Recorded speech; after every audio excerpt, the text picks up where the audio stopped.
प्राण प्रयाण समये कपवात पीते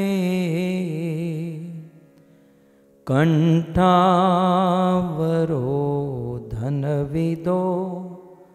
स्मरणं कुतस्ते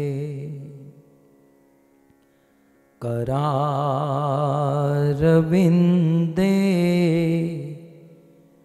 न पदारविन्दं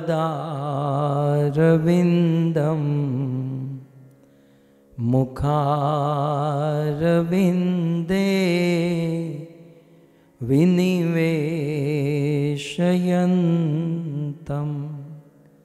वटस्य पत्रस्य पुटे शयानं बालं मुकुन्दं मनसा स्मरामि कर्पूरगौरं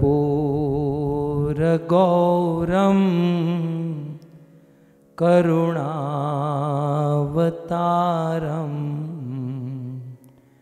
संसारसारं भुजगेन्द्रहारं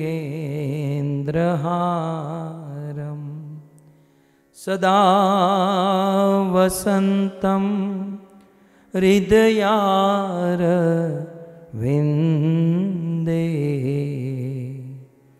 भवं भवानी सहितं नमामि। ॐ नमो भगवते वासुदेवाय।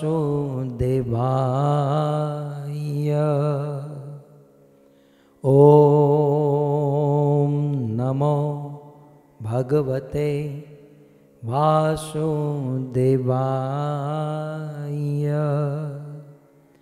ॐ नमो भगवते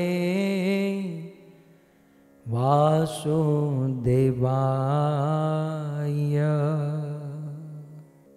जय जय श्री राधा रमण, जय जय नवल किशोर, जय गोपी चित चोर प्रभु, जय जय माखन चोर, जय जय माखन चोर।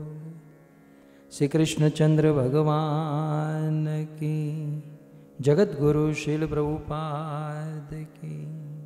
उपस्थित भगवत कथा अनुरागी पधारे हुए भक्त वृंद, इस सभा को परम सुशोभित करने वाले हमारे अंतर्राष्ट्रीय कृष्ण भावनामृत संघ इस्कॉन के वरिष्ठ भक्तगण, दूर दूर से देश विदेश से फेसबुक यूट्यूब आदि के माध्यम से बड़ी भारी मात्रा में इस कथा का श्रवण करने वाले समस्त श्रोतागण और आप सभी भक्तों का श्रीमद् भागवत कथा के द्वितीय दिवस में पुनः एक बार हार्दिक स्वागत एवं आप सबके चरणों में हमारा प्रणाम। राधे श्याम। परम सौभाग्य है कि हम सब पावन महाशिवरात्रि के महापर्व के उपलक्ष्य में महाशिवरात्रि के इस भव्य उत्सव के निकट हैं, इनके सानिध्य में है और श्रीमद् भागवत और नाना पुराण निगम आदि के द्वारा शिव जी के तत्व और सत्व को समझने का विनम्र प्रयास हम सब कर रहे हैं। हमारे भारत में दक्षिण में सनातन धर्म की स्थापना करने हेतु, सनातन धर्म का प्रचार करने हेतु भगवान के अंश से या भगवान के अंश से अनेकों भक्तों का जन्म हुआ और उन भक्तों को दक्षिण भारतीय भाषा में आलवार कहा गया। इन 12 अलवारों में से एक अलवार हुए जिनका जन्म भगवान के सुदर्शन चक्र से हुआ था। तो भगवान श्री विष्णु भगवान कृष्ण के सुदर्शन चक्र के एक अलवार हुए तिरुमलीचई अलवार। ये तिरु तो आएगा, दक्षिण में जाना है तो तिरु तो लगाना होगा। तो तिरुमलीचई अलवार, जिसको भक्ति सार अलवार भी कहा जाता है। ये हमको इजी पड़ेगा, भक्ति सार अलवार, लेकिन उनका वास्तविक नाम है तिरुमलीचई अलवार। दक्षिण भारत में तिरुमलीचई महिसरपुर एक बहुत बड़ा प्रसिद्ध तीर्थ माना जाता है और इस तिरुमलीचई महिसरपुर के नाम से ही इस आलवार का नाम हुआ। यहाँ पर इस तीर्थ में एक बहुत बड़े संत रहते थे जिसका नाम था भार्गव ऋषि, भार्गव मुनि। बड़े तपस्वी संत थे और भगवान विष्णु के बड़े भक्त थे। और भार्गव नामक इस महान संत की पत्नी थी जिसका नाम था कनकावती, और वे भी अपने पति को भजन में, तपस्या में कनकावती सहायता करती थी। भार्गव संत और उनकी पत्नी कनकावती, ये दोनों तिरुमलीचई महिसरपुर नामक तीर्थ में रहते थे। अब सिद्धांत से तो आप सब परिचित हैं कि जिस गृहस्थी में पति और पत्नी दोनों भगवान की भक्ति करते हैं तो उनके संतान के रूप में या तो स्वयं भगवान या तो भगवान के शुद्ध भक्त प्रकट होते हैं। कहते हैं कि इन दोनों की गृहस्थी भक्तिमय रही और इनको एक बहुत सुंदर पुत्र रत्न हुआ, और ये पुत्र और कोई नहीं, भगवान कृष्ण के सुदर्शन चक्र का अवतार तिरुमलच्चई हुआ। लेकिन परिस्थिति कुछ ऐसी आई, अब इसमें तो पूरी 7 दिन की कथा हो सकती है, मैं तो जस्ट संक्षिप्त में कह रहा हूं कि परिस्थिति ऐसी आई कि भार्गव और कनकावती ने अपने इस पुत्र को सरकंडों के वन में छोड़ दिया कुछ कारणवश। तो वन में ये छोटा सा पुत्र अकेला वन में उनको छोड़ दिया। अब छोटा सा बालक था, बालक को तो दूध चाहिए क्योंकि भगवान के सुदर्शन का अवतार था और इस बालक की बड़ी आवश्यकता थी।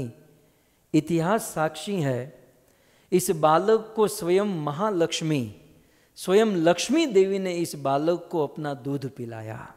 1 दिन, 2 दिन, 3 दिन, कुछ दिन बीते और देव योग से, भगवान के योग से उसी सरकंडे के वन में तिरुवाड़न नाम का एक व्याघ्र और पंकज वर्णी नाम की उनकी पत्नी, ये दोनों सरकंडे काटने के लिए उस वन में आए और उस वन में इन दोनों ने इस दिव्य बालक का दर्शन किया। और तिरुवाड़न और पंकज वर्णी को कोई संतान नहीं थे, वो चाहते थे कि हमें संतान हो। और इस वन में जब यह दिव्य सुंदर बालक देखा तो इन दोनों ने यही समझा कि भगवान के योग से, भगवान की कृपा से यह बालक हमें प्राप्त हुआ है। तो उस बालक को लेकर अपने घर आ गए और तिरुवाड़न और पंकज वर्णी ने अपने इस बालक का नाम भक्ति सार रखा। भक्तों, ये भक्ति सार नाम के अलवार हुए। 12 अलवारों में एक हैं भक्ति सार अलवार। भक्ति सार अलवार के विषय में वर्णन है कि जब ये अपने घर पर लेकर आए तो ये बालक पंकज वर्णी का दूध नहीं पीता था, इवन किसी भी स्त्री का दूध नहीं पीता था। अब छोटा सा बालक दूध न पिए तो कैसे चलेगा? दूध तो पीना चाहिए। भगवान श्री कृष्ण याद आते हैं, माँ यशोदा कृष्ण को दूध पिलाती, लाला काना दूध पी लो। कृष्ण को दूध पसंद नहीं था, कृष्ण को दही और माखन बहुत पसंद था और माँ यशोदा जबरदस्ती पिलाती थी, पियो पियो। और जब कृष्ण नहीं पीते थे तो कहते थे, कृष्ण तुम यदि दूध पियोगे ना तो तुम्हारी ये शिखा, ये चोटी बलराम जितनी बड़ी हो जाएगी। तो कृष्ण को शिखा का बड़ा क्रेज था। आज की तरह खिलौनों का इतना नहीं था। बलराम की शिखा बहुत अच्छी लगती थी, तो कृष्ण इतना है सुनते ही तुरंत दूध पी लेते और अपनी शिखा को बारंबार आईने में जाकर, मिरर में जाकर चेक करते कि यार दूध तो पी रहा हूँ लेकिन शिखा नहीं बढ़ रही है। हमारे भगवान यूँ तो अखिल ब्रह्मांड नायक सर्वज्ञ है, सर्वस्य चाहम हृदि सन्नि, लेकिन वे भगवान ब्रज में बड़ी मधुर लीला करते हैं, बड़े वात्सल्य में, माधुर्य में आविष्ट हो जाते हैं। योग माया का पूर्ण प्रभाव होता है, इसलिए भगवान ये सुंदर लीला का आस्वादन करते हैं। सो दूध तो चाहिए। ये भक्ति सार, ये बालक दूध नहीं पीता था। एक दिन इनके गांव में एक कोई वृद्ध व्यक्ति आए और उनकी पत्नी आई, उनको भी कोई संतान नहीं थी, लेकिन वो ज्योतिष देखते थे, भविष्य देखते थे। जब इन्होंने इस बालक को देखा तो कहा कि ये कोई साधारण बालक नहीं है महाराज, आपके घर पर ये जो बालक आया है ये सनातन धर्म की ध्वजा को पूरी दुनिया में लहराएगा, ये सनातन धर्म का डंका बजाएगा, ये बहुत दिव्य बालक होगा। लेकिन ये कहते हैं कि पंकजवर्णी कहती है कि लेकिन ये दूध नहीं पी रहा है, दूध नहीं पिएगा तो ये कैसे बड़ा होगा, इसका पोषण कैसे होगा। तब उस वृद्ध व्यक्ति ने कहा कि देखो ये किसी स्त्री का दूध नहीं पिएगा, ये गाय का शुद्ध दूध पिएगा, गौ माता का दूध पिएगा। पंकजवर्णी ने कहा हम गौ माता का दूध कहाँ से लाए? तो इस वृद्ध व्यक्ति ने कहा तुम चिंता मत करो, हम लेकर आएंगे। तो इनके पास गौ माता होगी, गाय का शुद्ध दूध लेकर आते और इस बालक को भक्ति सार को पिलाते, और फिर जो दूध बचता वो प्रसाद के रूप में ये वृद्ध व्यक्ति और उनकी पत्नी ग्रहण करते हैं। अब देखिए कि भक्ति सार बालक गाय का दूध पीते और दूध प्रसाद के रूप में जो बचता, वो बचा हुआ दूध वो वृद्ध व्यक्ति और उनकी पत्नी पीते, और इनके प्रभाव से उनको संतान नहीं हो रही थी, तो ये दूध प्रसाद पीने से उनकी पत्नी गर्भवती हुई और उनको कनिकन नाम का एक पुत्र हुआ। और यह कनिकन आगे चलकर भक्ति सार आलवार का प्रथम शिष्य हुआ। बहुत लंबी कथा, देखिए कथाओं में बहुत सारी बातें होती हैं, मुझे तो केवल स्मरण कराना है, ये तो केवल स्टार्टर है।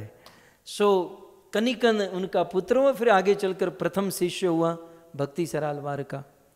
भक्ति सार आलवार ने बचपन में ही सारे शास्त्र, गीता, भागवत, वेद, पुराण, उपनिषद, महाभारत, सारे शास्त्र कंठस्थ कर लिए। बचपन में ही बड़ी प्रतिभा रही ये भक्ति सार की। ऐसा वर्णन है जब वे थोड़े बड़े हुए तो गजेंद्र सरोवर जाकर इन्होंने बहुत बड़ा तप किया, और इनके तप से देवता प्रकट हुए, देवता प्रसन्न हुए।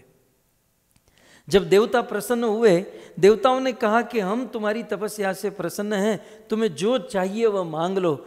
इसने 2 प्रश्न पूछे, ये भक्ति सार आलवार ने देवताओं को 2 प्रश्न पूछे। पहला प्रश्न, देवताओं आप मुझे कहते हो कि जो चाहिए मांग लो, तो आप मृत्यु को टाल सकते हो? पहला प्रश्न, क्या आप मृत्यु को टाल सकते हो तो बताओ। देवताओं ने कहा महाराज हम मृत्यु को नहीं टाल सकते, क्योंकि मृत्यु के मुख में तो हम भी फंसे हुए हैं, हमें भी एक ना एक दिन हैं। भगवत गीता में कहते हैं ना, क्षीणे पुण्य मृत्यु लोकम विशंति। देवताओं का पुण्य जब क्षीण हो जाता है तब उनको देवलोक छोड़ना पड़ता है। तो ये एक तरीके से देवताओं की मृत्यु ही मानी जाती है, देवलोक छोड़कर पृथ्वी लोक पर आना। सो देवताओं ने कहा नहीं, हम मृत्यु नहीं टाल सकते हैं। तो दूसरा प्रश्न भक्ति सार ने कहा तो ठीक है चलो मृत्यु मत टालो, मुक्ति दे सकते हैं? देवताओं ने कहा महाराज मुक्ति भी नहीं दे सकते हैं, आपको तो थोड़ा बहुत डॉलर दे देवे, आपको तो थोड़ा धन संपत्ति दे देंगे, लेकिन हम मुक्ति नहीं दे सकते हैं। तो जब देवताओं ने कहा कि हम मृत्यु भी नहीं टाल सकते, हम मुक्ति भी नहीं दे सकते, तब ये भक्ति सार आलवार गुजरातीમાં બોલ્યા। हाँ गुजरातीમાં, પછી એનું गुजराती ચાલુ થઈ ગયું, તો ધોળ્યા શું આવો છો તમે? તમે મૃત્યુ નથી ટાળી શકતા, તમે મુક્તિ નથી દે શકતા, તો હરખ ફદુડા થઈને જ્યાં હોય ત્યાં ધોળ્યા શા માટે આવો છો? भागो यहाँ से वापस, हमें तुमसे कोई मतलब नहीं है, हमें देवताओं से कुछ नहीं चाहिए। इस प्रकार से जब देवताओं का तिरस्कार कर दिया तब देवताओं के मन में बड़ा कष्ट हुआ और देवतागण भक्तिसार आलवार के ध्यान में, भक्ति में, तपस्या में बाधा देने लगे। बड़ा विस्तार से वर्णन है। लेकिन जाको राखे साई मार सके न कोई, बाल न बाका कर सके जो जग वेरी होए हैं। जिसकी रक्षा करने के लिए भगवान बैठा है, राम और कृष्ण जिसकी रक्षा करने के लिए बैठे हैं, ये देवी देवता या संसार के आसुरी शक्ति उनका कुछ नहीं बिगाड़ सकती। तो इस प्रकार भक्तिसार आलवार ने बहुत सुंदर तप किया और फिर उनके जीवन की सबसे बड़ी बात, उन्होंने बहुत सुंदर सुंदर ग्रंथ लिखे। किसी भी व्यक्ति का परिचय तो उनकी रचना से होता है। इन्होंने बहुत सुंदर ग्रंथ लिखे, बहुत सुंदर इनकी रचना हुई और उन्होंने बहुत सुंदर ग्रंथ लिखे, रचनाएं लिखी और उनकी रचना संसार में ख्याति प्राप्त करने लगी। बोले भक्तिसार आलवार जो है उनकी रचना पढ़नी है, भक्तिसार सब जगह पर भक्तिसार आलवार का नाम होने लगा, उनकी रचना का बोलबाला होने लगा। और ये बात जब भक्तिसार आलवार के कान में गई तब इनको बड़ा कष्ट हुआ। बोले मैंने ये जो भी ग्रंथ लिखे, ये स्तुति लिखी, ये प्रार्थना लिखी ईश्वर को प्रसन्न करने के लिए, लेकिन ये तो उल्टा चल रहा है, दुनिया के लोग मेरी प्रशंसा कर रहे हैं। देखो ईमानदारी से कहें, उसके बदले हम होते हैं तो खुश होते हैं कि हमने जो एफर्ट डाला है ना, बिल्कुल परफेक्ट काम कर रहा है, लोग हमको पहचान रहे हैं, हमारी प्रशंसा ये होना ही चाहिए, ये हमारा भाव है। लेकिन धन्य है भक्तिसार आलवार, इनको अच्छा नहीं लगा। इनके मन में यही था, मानेर प्रतिष्ठा शुक्रेर विष्ठा, ये मान और प्रतिष्ठा शुक्र की विष्ठा के समान है। न धनम न जनम न सुंदरी कविताम व जगदीश कामये, मुझे तनिक भी मान प्रतिष्ठा नहीं चाहिए। और ये मान प्रतिष्ठा बड़ों बड़ों को झुका देती है, बड़ों बड़ों को गिरा देती है। श्री चैतन्य महाप्रभु ने क्या कहा, न धनम, धन की आसक्ति बहुत मुश्किल है, लेकिन एक बार कोई आदमी धन की आसक्ति से मुक्त हो सकता है, एक बार कोई व्यक्ति स्त्रियों की आसक्ति से मुक्त हो सकता है, दुनिया में सारी आसक्ति से मुक्त हो सकता है, लेकिन ये मान सम्मान की जो आसक्ति है बड़ी मुश्किल है। और उसमें भी ज्ञान का अभिमान, कोई कहे कि आप ज्ञानी हो, आप बहुत विद्वान हो, सबसे बड़ा अभिमान ज्ञान का अभिमान माना गया है।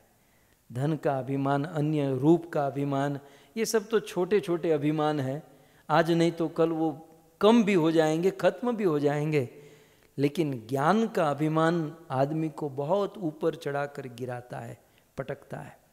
ये सारी बात को ध्यान में रखते हुए भक्तिसार आलवार ने सोचा कि मेरी ये रचना जो है मेरा कहीं अभिमान न बढ़ा दे, मेरा अहंकार न बढ़ा दे, इसलिए इन्होंने क्या किया, जितने भी ग्रंथ इन्होंने लिखे थे ये सारे ग्रंथ लेकर नर्मदा नदी में जाकर डुबा दिया, फेंक दिया, डाल दिया, पधरा दिया।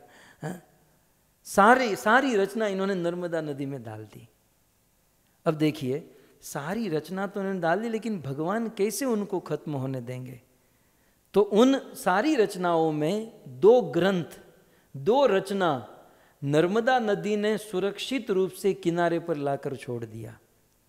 मानो कि उस ग्रंथ को, उस रचना को पानी ने, जल ने स्पर्श तक नहीं किया, बिल्कुल स्वच्छ, बिल्कुल साफ सुथरा वो ग्रंथ बाहर वापस आ गया। मानो माँ नर्मदा ने उनको वापस प्रदान किया।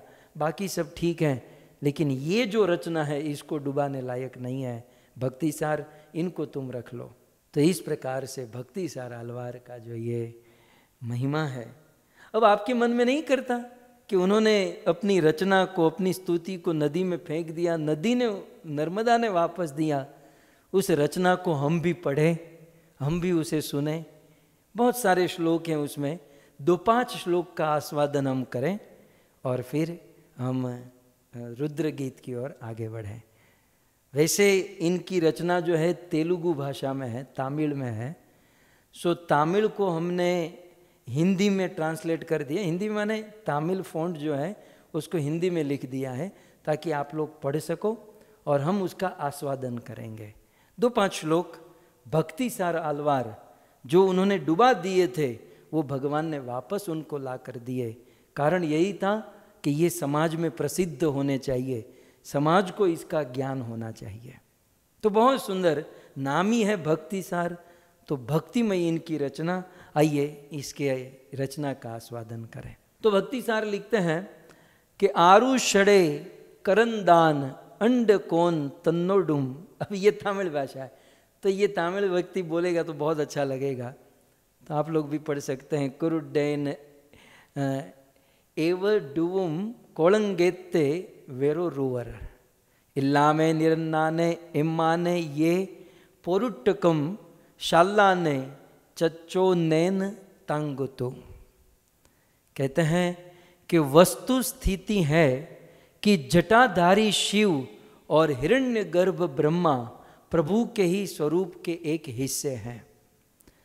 कहते हैं कि हे प्रभु आप तो सबसे श्रेष्ठ हैं, आप तो सबसे वरणीय हैं।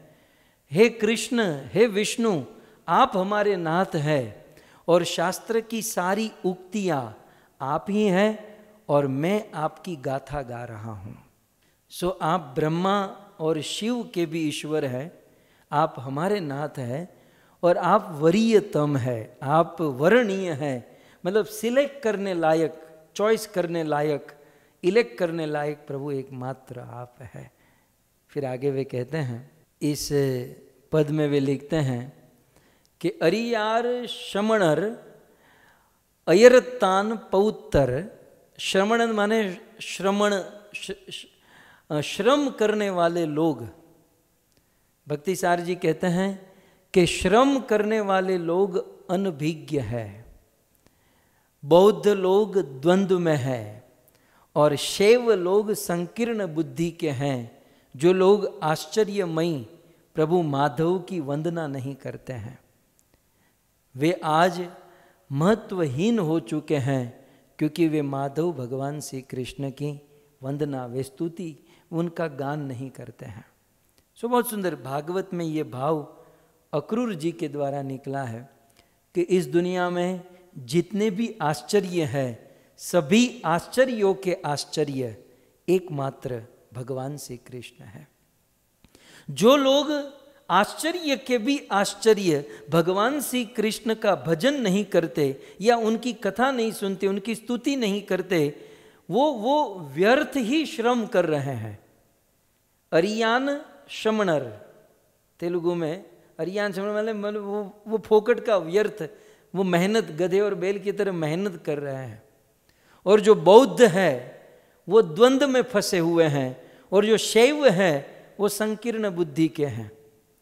क्योंकि सबसे उत्तम आश्चर्यमय प्रभु एकमात्र मुकुंद है, माधव है, तो उनका गान करना चाहिए, उनकी स्तुति, उनकी वंदना करनी चाहिए। बहुत सुंदर धीरे धीरे करके टेम्पर बढ़ाते हैं।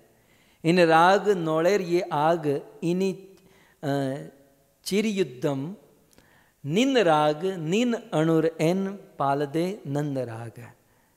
नारायण प्रभु आपकी दया आज मिले, कल मिले, वह बाद में कभी भी मिले, इतना तो निश्चित है कि दया मिलनी है। बहुत सुंदर भाव, ये मैं मेरे जीवन में पहली बार ऐसा भाव सुन रहा हूँ।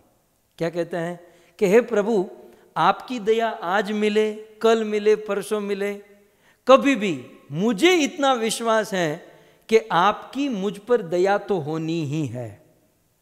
भले आपके घर में देर है प्रभु, आप थोड़ा सा लेट करते हो भक्तों की परीक्षा लेने के लिए, लेकिन आपकी दया तो निश्चित मिलनी है। प्रभु हम आपके बिना रह नहीं सकते हैं और न आप हमारे बिना रह सकते। ये जो चौथी लाइन है ना, नो येन अन्निर इल्ले इल्ले न एन अन्निर इल्ले। प्रभु ये बात आपके शुद्ध भक्त आपके बिना नहीं रह सकते, है ना। वित्रासुर कहते हैं ना, प्रभु आपका दर्शन दीजिए, चैतन्य महाप्रभु कृष्ण के विरह में, ये सुंदर। लेकिन उससे भी बड़ा भाव क्या कहा भक्ति सरालवार ने कि भक्त आपके बिना नहीं रह सकता, ये तो ठीक है, लेकिन प्रभु मैं जानता हूं कि आप भक्त के बिना भी नहीं रह सकते। भक्त आपको देखने की, पाने की जितनी कामना करता है उससे कोटि गुना नो येन्ने इन्नेर इल्ले आप भक्त को पाने की कामना करते हैं। सो भक्तों, हम बहुत बड़े सौभाग्यशाली हैं कि हम कृष्ण की भक्ति करते हैं। बाकी सब भक्ति तो वन साइड लव होता है, वन साइड प्रेम, केवल उपासक ही भक्ति करता है। लेकिन राम और कृष्ण की भक्ति में क्या है कि हम भगवान का दर्शन, उनको पाने की जितनी कामना करते हैं, हमसे कोटि गुना अधिक कामना भगवान को होती है कि मैं इसको मिल जाऊं, मैं मेरे भक्त के पास चला जाऊं। भगवान की हमसे अधिक इच्छा होती है। इसलिए तो कहते हैं ना कि हम एक कदम बढ़ाए तो वो 100 कदम बढ़ाएगा। आगे कहते हैं, वाळतुग वाय कालंग कण कैंक शिवी मगुडम ताड़ती। कहते हैं हमारे पुराकालीन प्रभु ऊंचे मुकुट पर तुलसी की माला धारण करते हैं। ऊंचा मुकुट और तुलसी की माला धारण करते हैं और मनोयोग पूर्वक उनका ध्यान करो तथा प्रार्थना के लिए करबद्ध होकर भगवान श्री कृष्ण को पुष्प अर्पित करो। भगवान श्री कृष्ण के चरणारविंद पर अपना सिर झुकाओ और अपनी जीभ को प्रभु की प्रशंसा करने में लगाओ और अपनी दोनों आंखें प्रभु का दर्शन करने में लगाओ। और फिर अंत में क्या कहते हैं, वड़ा वण के कृपी मद्दितु, और अपने कान भगवान की कथा सुनने में लगा दो।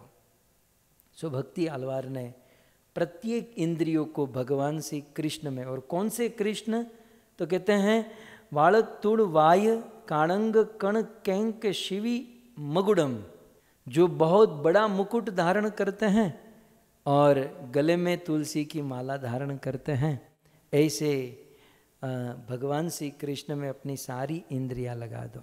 भक्ति सार जी आगे कहते हैं, कदे पोरूड़ ताड़ कण्णन तिरुवैटिन उल्ल उदय पड़वु पोदु किन्निर वदे पोरुल तान। सारा ब्रह्मांड कृष्ण के उदर में रहता है। जो जीव गौरवशाली गाथा में आनंद नहीं लेता वो प्रायः मरा हुआ है। जो जीव भगवान श्री कृष्ण की गौरवशाली गाथा, भगवान श्री कृष्ण की कथा में आनंद नहीं लेता, कृष्ण की कथा को नहीं सुनता, वो मरा हुआ है। किस कृष्ण में? कृष्ण का विशेषण बताते हुए कहते हैं कि वो कृष्ण जिसके हृदय में, जिसके उदर में सारा ब्रह्मांड भरा हुआ है। एक क्षण भी बर्बाद न करो। तीसरी लाइन में कहते हैं कि एक क्षण भी बर्बाद न करो और प्रभु के गौरवशाली स्तुति के योग्य पदार विंद को प्राप्त करो। आगे कहते हैं, कमल निवासी लक्ष्मी के नाथ मेरे दिव्य केशव, आप हमारे प्रेम हैं, आप हमारे अमृत हैं, आप हमारे प्रिय हैं, आप हमारे सर्वे सर्वा है। बिना दोष देखे आप हम पर शासन कर सकते हैं, हम आपके विनीत दास हैं। सो अपनी दासतान स्वीकार करते हुए ये सुंदर पद इन्होंने निरूपित किया। एक पद इन्होंने बहुत सुंदर कहा, मुझे अच्छा लगता है ये वाला। कहते हैं कि तिरंबे लिमन कंडीर तिरुवड़ी तन नामम मरंदुम पूरम ताड़ा मांदर। मृत्यु के देवता यम अपने दूतों को थोड़ा सा साइड में बुलाकर बोले। ये पहली लाइन का अर्थ यह है कि मृत्यु के देवता यमराज अपने दूतों को अलग साइड में बुलाकर बोले कि एक भूल तुम कभी मत करना। यमदूतों ने कहा, महाराज कौन सी भूल? तो बोले एक भूल जो है तुम कभी मत करना। कौन सी भूल? तो दूसरी लाइन में कहते हैं कि प्रभु के भक्तगण प्रभु का नाम भूल सकते हैं पर वे कभी भी अन्य देवों की उपासना भूल से भी नहीं कर सकते। अगर उनको देखो, जिस किसी व्यक्ति ने जीवन में राम कृष्ण विष्णु का नाम लिया है, उनकी भक्ति की, उनकी कथा सुनी है, और अगर कभी उनको देखो तो नम्रता से झुक कर उनका सम्मान करते हुए, उनको प्रणाम करते हुए साइड से ही वहाँ से हट जाना। गलती से भी राम कृष्ण विष्णु का नाम लेने वाले, उनकी भक्ति करने वाले के पास मत जाना। यदि जाओगे तो फिर मैं जवाबदार नहीं हूँ, फिर आपका जो भी हो मैं जवाबदार नहीं हूँ। सो इस प्रकार से भगवत भक्ति की महिमा का वर्णन करते हुए भक्ति सार आलवार ने बहुत सुंदर ये सब कुछ डुबा दिया था, नर्मदा नदी में फेंक दिया था, लेकिन माँ नर्मदा ने उनको वापस प्रदान किया कि ये दुनिया में प्रचलित होना चाहिए। ऐसे बहुत सारे पद इन्होंने लिखे हैं और यही हमारे जीवन का वास्तविक सार है। तो हमारा परम सौभाग्य है कि भगवान के ये अंश अवतार आलवार जिस उद्देश्य से इस धरती पर आए, शिल प्रभुपाद की कृपा से हम सब आज उस उद्देश्य, उस मार्ग पर चलने का एक विनम्र प्रयास कर रहे हैं। और उस प्रयास को करते हुए हम सब श्रीमद् भागवत कथा का श्रवण कर रहे हैं। महाशिवरात्रि निकट आ रही है और दो चीज़ है, शिव जी क्या कहते हैं और शिव जी के बारे में।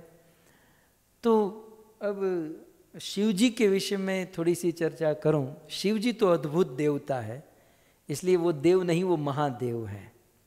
शिव जी के अनेक गुणों में, शिव जी के अनेक विशेषताओं में एक विशेषता ये है, ध्यान से सुनिएगा, शिव जी की अनेक विशेषताओं में से एक विशेषता ये है कि शिव जी में परस्पर विरोधी गुण का मिश्रण है। शिव जी में परस्पर विरोधी गुण का मिश्रण है। तो एक ही पात्र परस्पर विरोधी गुण, ये केवल भगवान में है और ये केवल भगवान के बाद शिव जी में है, तीसरा कोई नहीं है ऐसा। जैसे हम भगवान को देखते हैं ना, अणुर अणियान महतो महीयान, हमारे भगवान श्री कृष्ण अणु से भी अणु हो सकते हैं और विभु से भी विभु, बड़े से भी बड़े, महान से भी महान हो सकते हैं। एक और भगवान श्री कृष्ण बर्फ से भी अधिक ठंडे हो सकते हैं, तो एक और अग्नि से भी अधिक गर्म हो सकते हैं। इसे कहते हैं परस्पर विरोधी गुणों का मिश्रण। ये मिश्रण भगवान कृष्ण में देखा गया और ये मिश्रण देवाधिदेव महादेव में देखा गया। शिव जी अद्भुत है। बहुत सुंदर रसिक बात है कि शिव जी में परस्पर विरोधी गुण का मिश्रण कैसा है। अब आप देखिए, शिव जी अपने शरीर पर, पहला पॉइंट, शिव जी अपने शरीर पर चिता की भस्म लगाते हैं। शिव जी अपने गले में नरमुंडों की माला धारण करते हैं। आने वाले दिनों में ये भी बताऊंगा कि ये क्यों, लेकिन भस्म लगाते हैं, नरमुंडों की माला धारण करते हैं, आभूषण के रूप में गले में सांप, कानों में बिच्छू, हाथों में सांप के बच्चे, इस प्रकार से आभूषण धारण करते हैं। और श्मशान जैसे महा अपवित्र स्थान में शिव जी रहते हैं। अब देखो ये पूरा शिव जी के, लेकिन वही शिव जी के चरणों से गिरा हुआ निर्माल्य ब्रह्मा आदि देवता बड़े आदर से अपने मस्तक पर स्वीकार करके अपने आप को धन्य मानते हैं। अब देखिए परस्पर विरोधी मिश्रण। एक और शिव जी कितने निम्न हो जाते हैं, एक और शिव जी भस्म धारण करना, श्मशान में बैठना, मुर्दे की भस्म लगाना, गले में नरमुंडों की माला, कैसा वेश लगता होगा। लेकिन वही शिव जी के चरणों से निकले हुए जल या निर्माल्य ब्रह्मा जैसे देवी देवता अपने मस्तक पर चढ़ाते हैं। ये है शिव जी का विरुद्ध मिश्रण गुण। दूसरी ओर, दूसरा पॉइंट, एक और देखे तो शिव जी थोड़े से प्रयास से संतुष्ट हो जाते हैं। एक और देखे तो शिव जी थोड़े से प्रयास से संतुष्ट। इसका कारण क्या है? क्योंकि वो आशुतोष है, तुरंत संतुष्ट होने वाले। और इसका कारण यह भी है कि इनके हृदय में बड़ी करुणा है। कर्पूर गौरम करुणावतारम, इतने करुणा से अभिभूत रहते हैं, आविष्ट रहते हैं करुणा से, कि कोई व्यक्ति उनके पास जाए, थोड़ा सा रोए धोए कुछ भी करे, वो तुरंत उनकी इच्छा को पूर्ण कर देते हैं। तो वही शिव जी एक और करुणा का अवतार, और करुणा से तुरंत आशुतोष वे प्रकट हो जाते हैं, मन चाहा वरदान देते हैं। और वही शिव जी दूसरी ओर कालम करालम, इतने इतने वही करुणा का अवतार इतना भयंकर हो जाता है कि त्रांडव करके पूरे दुनिया को, पूरे संसार को तबाह कर देता है। एक और करुणा का अवतार तुरंत प्रसन्न होने वाला, तो दूसरी ओर वही त्रांडव करके दुनिया को छिन्न भिन्न करने वाला। तो परस्पर विरुद्ध मिश्रण है शिव जी में। और आगे बढ़े तो एक और शिव जी कामदेव को भस्मीभूत कर देते हैं। वो सती का देह त्याग हो गया ना, फिर शिव जी ने सोचा कि बस अब तो हो गया सो हो गया, अब हम समाधि में बैठेंगे, समाधि में चले जाएंगे। शिव जी समाधि में। और फिर दूसरी ओर तारकासुर देवी देवताओं को बड़ा परेशान करने लगा। और ब्रह्मा जी ने कहा कि ये तारकासुर शिव जी का विवाह होगा और शिव जी का पुत्र कार्तिकेय के द्वारा तारकासुर का वध होगा। तो देवताओं ने सोचा शिव जी का विवाह कब होगा, वो तो समाधि में बैठे हैं, और शादी के बाद बच्चे कब होंगे, और बच्चा बड़ा होगा फिर तारकासुर को मारेगा, तब तक तो हम खत्म हो जाएंगे। तो देवताओं ने शिव जी का विवाह करने के लिए कामदेव को भेजा कि शिव जी की समाधि छूटे, समाधि टूटे। कामदेव अपनी पूरी सेना लेकर अपना पूरा प्रयास किया शिव जी की समाधि को तोड़ने के लिए, लेकिन समाधि तो नहीं टूटी। शिव जी का तीसरा नेत्र खुला और कामदेव भस्मीभूत हो गया, कामदेव खत्म हो गया। फिर कामदेव की पत्नी रति ने शिव जी को प्रार्थना की और कहा कि आपने तो मेरे पति को मार ही दिया। तब शिव जी ने कहा कि काम का शरीर मैंने खत्म कर दिया है, ये तुम्हारा पति बिना शरीर के ही लोगों के मन में वास करेगा। इसलिए आज हमारे अंदर जो कामदेव है उसका शरीर नहीं है, बिना शरीर के ही वो हमारे मन में वास करता है।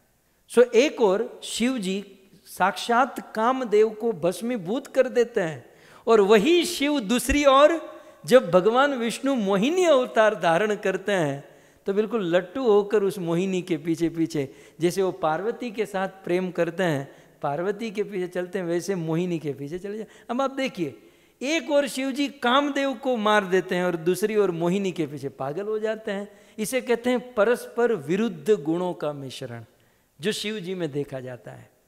इसलिए तो दुनिया के लोग अब क्या समझे, शिव जी का ये मोहिनी वाला पहलू स्वीकार करे या ये वाला। इसलिए प्राय समाज शिव जी को मानता तो है, लेकिन शिव जी के तत्व से अनभिज्ञ है, ठीक से नहीं जानता है। और मैं आगे कहूं, शिव जी में परस्पर विरुद्ध गुणों का मिश्रण, तो एक और राम की शक्ति, भगवान रामचंद्र की पत्नी को चुराने वाला रावण। अब शिव जी तो भविष्य के ज्ञाता है, आज का साधारण आदमी भविष्य जान सकता है, तो शिव क्यों नहीं जान सकता।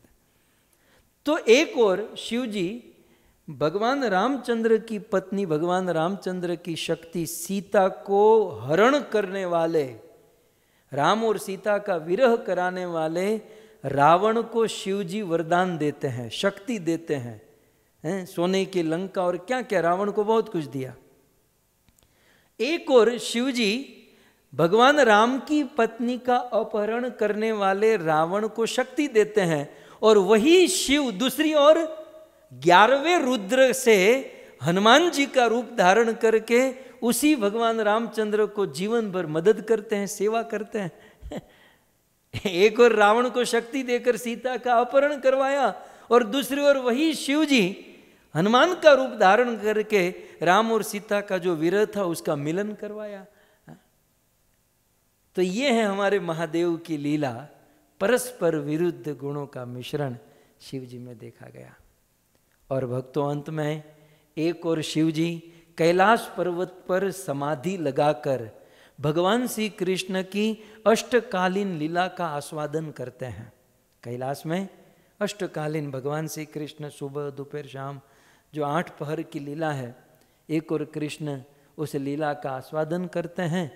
तो वही शिव जी दूसरी ओर भूत प्रेत पिशाच रुद्रगण ऐसे तमोगुणी की सभा में बैठकर आनंद लूटते हैं। अब इस आदमी को कैसे समझा जाए। एक और अष्टकालीन कितनी उच्च भगवान कृष्ण की लीला का आनंद लेते हुए देखा गया, तो दूसरी ओर भूत प्रेत पिशाचों के साथ बैठा हुआ देखा और उस सभा में आनंद लेता हूं।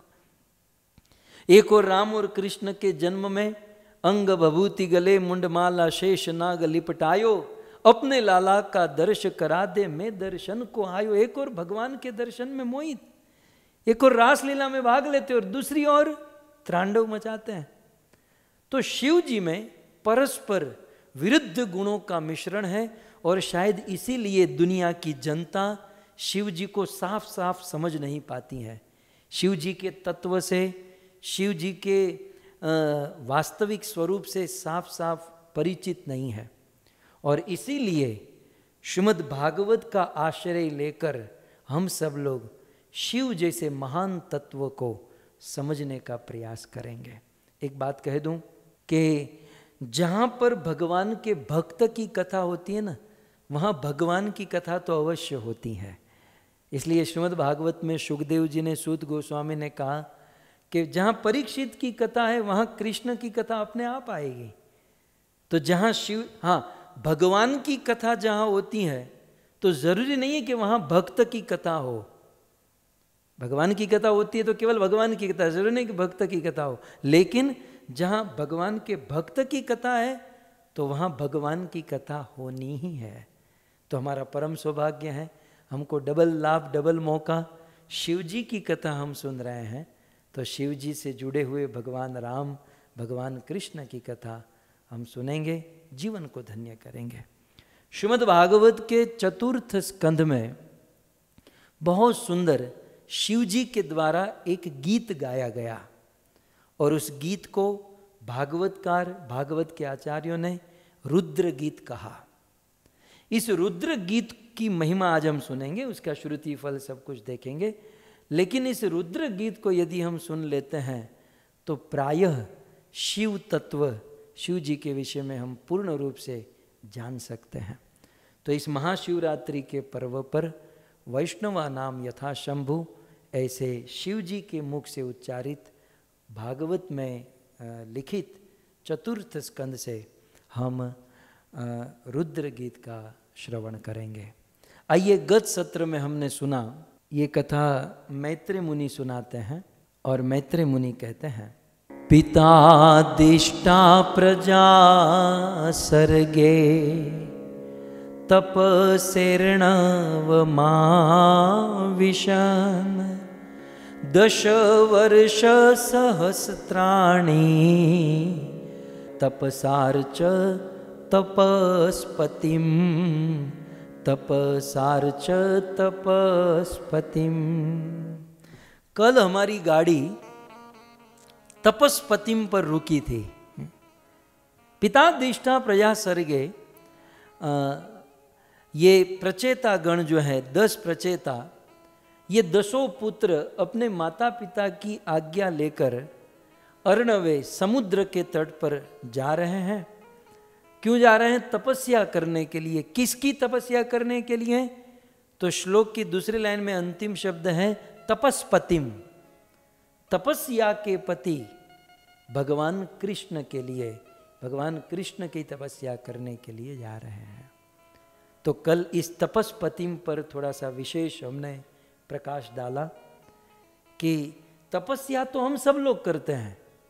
यहाँ पर जितने भी लोग बैठे हैं या दुनिया में जितने भी लोग हैं, कौन कह सकता है कि मैं तपस्या नहीं करता? सब लोग अपने अपने स्थान पर तप कर रहे हैं। रोज सुबह उठकर स्कूल में जाना क्या है तपस्या नहीं है?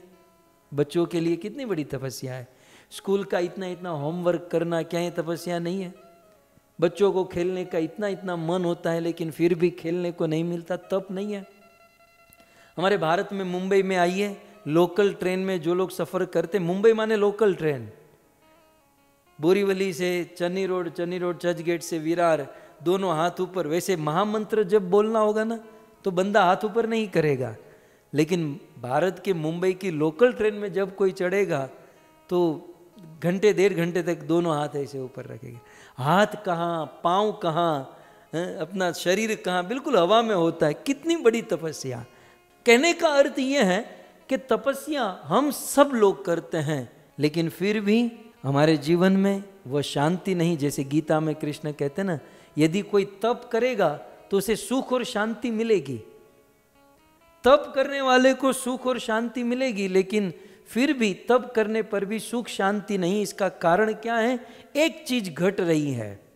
ये हमारे जीवन की जो तपस्या है वो भगवान के लिए होनी चाहिए, हमारा लक्ष्य कुछ और होता है। तो कल इस पर बड़ी चर्चा हुई थी। मैं आपको एक प्रश्न पूछूं, प्रेम का ऑपोजिट क्या है? कभी आपने सोचा?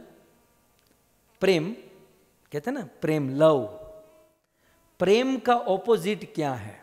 बहुत सारी बातें हो सकती हैं। यदि मैं माइक ऑन करने को कहूं तो प्राय सब लोग इसका जवाब देंगे, लेकिन आपके दिमाग की खिड़की खोल दीजिए। प्रेम का एग्जैक्ट ऑपोजिट क्या होगा? प्रेम का ऑपोजिट होगा काम। इंग्लिश में बहुत अच्छा बैठेगा। लव का एग्जैक्ट ऑपोजिट है लस्ट। ऑपोजिट। फिर से, प्रेम का ऑपोजिट है काम, वासना। तो इसका अर्थ यही हुआ ना कि जहां प्रेम होता है ना वहां काम नहीं होता, और जहां कामना है, वासना है, वहां प्रेम नहीं हो सकता। अब इस दुनिया में जहां जहां प्रेम है उसको चेक करो। शुरू शुरू में प्रेम की 2-5 बातें होती हैं, फिर वो प्रेम कामना और वासना में बदल जाता है। इसका अर्थ यह है कि वहां प्रेम नहीं है, क्योंकि प्रेम और वासना बिल्कुल 360 बिल्कुल ऑपोजिट है। ये दोनों कभी एक नहीं हो सकता। हम हमारे जीवन में या तो जो भी कर्म करते हैं, या तो हमारा कर्म प्रेम के स्तर पर है, या तो हमारा कर्म कामना के स्तर पर है। तीसरा कुछ नहीं है, केवल 2 ही है। अब कर्म तो करते हैं, तपस्या तो हम करते हैं। तपस्या माने हमारे जीवन में हम जो भी कर्म करते हैं ये सब तपस्या है। ये काम धंधा, जॉब करना, मेहनत करना, बिजनेस करना, ये भी तपस्या ही तो है। इन सब को हम तपस्या में ले ले तो ये जीवन में प्रत्येक कर्म, प्रत्येक कार्य यदि कामना के बेस पर है तो प्रेम नहीं है। और अब वो हमारे कार्य कामना के बेस में है या प्रेम के बेस में है, ये हमको समझना होगा। मैं जो कार्य कर रही हूं, मैं जो कार्य कर रहा हूं, ये प्रेम है कि काम है? ये कैसे पता चलेगा? बोलने के लिए तो बोल देते हैं सब भगवान का है, सब भगवान के लिए। ये तो बाहरी बात है, इसको समझा कैसे जाएगा? एक, हम किसी भी प्रकार का शुभ कर्म करें, अच्छा कर्म करें, तो ये मैं गणेश जी की पूजा कर रही हूँ भाई, ये मैं फलानी अम्बे माता की पूजा कर रही हूँ, ये संतोषी माता की सेवा कर रही हूँ, ये मैं मेरे बेटे के लिए कर रही हूँ, ये मेरे माता के लिए कर रही हूँ, ये मेरे पिता के लिए कर रही हूँ। जब तक भगवान कृष्ण को छोड़कर अन्य किसी भी व्यक्ति के लिए कोई कार्य करने की बात आएगी तो उसे कामना कहा जाएगा। वो काम है, वो कामना है। लेकिन जीवन में किसी भी प्रकार का कर्म मैं कृष्ण के लिए कर रहा हूं, फिर भले वो आपकी ऑफिस में का काम हो, घर का काम हो, लेकिन मन में उद्देश्य कृष्ण की सेवा करने का हो तो वो प्रेम है। कामना और प्रेम में जमीन आसमान का दोनों ऑपोजिट है। अपने कर्म को चेक करो, अपने कर्म को चेक करो।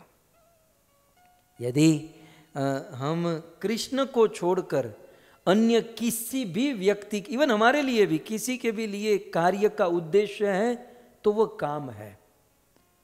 और काम जहां है वहां पाप होना ही है। पाप का मूल क्या है? पाप का मूल काम है और काम का मूल अज्ञान है। सो जहां काम है वहां पाप है, पाप है तो फिर नरक है। ये सारी बात है। सो पहला पॉइंट यह है कि मैं कोई भी कर्म कर रहा हूं, ये कर्म का उद्देश्य क्या है, किसके लिए? यदि उसमें कृष्ण है, दैट्स ऑल, आपकी लाइन क्लियर है। आप भक्ति कर रहे हैं, उसका रिजल्ट भी शुद्ध है, भक्ति में है। कृष्ण को छोड़कर और कोई चीज भी है तो वो कर्म बंधन है, उसमें बहुत सारे लफड़े हैं, वो काम है। दूसरा, मैंने जो कर्म किया या मैंने जो शुभ कर्म किया या समझो मैंने कोई सेवा की या मैंने कोई दान धर्म डोनेशन आदि किया, तो मेरे पैसे से मैंने किया ये सोचना काम है। लेकिन मैंने जो भी सेवा हुई, जो भी दान धर्म जो भी हुआ, ये भगवान का ही था और भगवान को हमने अर्पित किया, तो ये प्रेम है। चेक करो अपने आप को। हम हमारे जीवन में हजारों अच्छे कार्य, बुरे तो आप लोग करते ही नहीं है, लेकिन हम यह सोचकर कि ये मैंने किया है तो वो कामना है, कहीं ना कहीं कामना वासना भरी हुई है। अभी भी हम लोग 100% क्लियर नहीं है, लेकिन मन में ये बात हो कि नहीं, ये तो भगवान का ही था, भगवान के पास गया। मैं तो केवल एक क्या कहेंगे, एक वॉचमैन था, एक ड्यूटी कर रहा था, एक सिक्योरिटी गार्ड था कि भगवान की संपत्ति का ध्यान रख रहा था, उनका था, उनको गया। ये भावना प्रेम है। और मैंने दिया, मैंने किया, ये कामना है। भक्तों एक बात कहें, एक बहुत सुंदर प्रसंग है। गंगाधर कवि के विषय में सुना था ना, रति बिन राज रति बिन पाट रति बिन मानस लागत फीको। कवि गंगाधर, बहुत सुंदर उन्होंने पद लिखे। और कवि गंगाधर ने ऐसे ऐसे पद लिखे, उस मध्यकालीन युग के संत रहीम जी उन पर फिदा हो गए। ऐसे आजकल ऐसा होता नहीं है। आजकल दो संत को एक प्लेटफॉर्म पर लाना पसीना निकल जाएगा। साधु लोग नहीं एक प्लेटफॉर्म पर, क्योंकि सबके मत भिन्न, सबके अलग अलग चीजें होती हैं। लेकिन कवि गंग से कवि रहीम जो थे बड़े प्रसन्न हो गए। और रहीम थे, रहीम के दोहे भी प्रसिद्ध हैं। रहीम बहुत धनी थे, रहीम कवि के पास बहुत पैसे थे, और वे कवि गंग के ऊपर प्रसन्न हुए।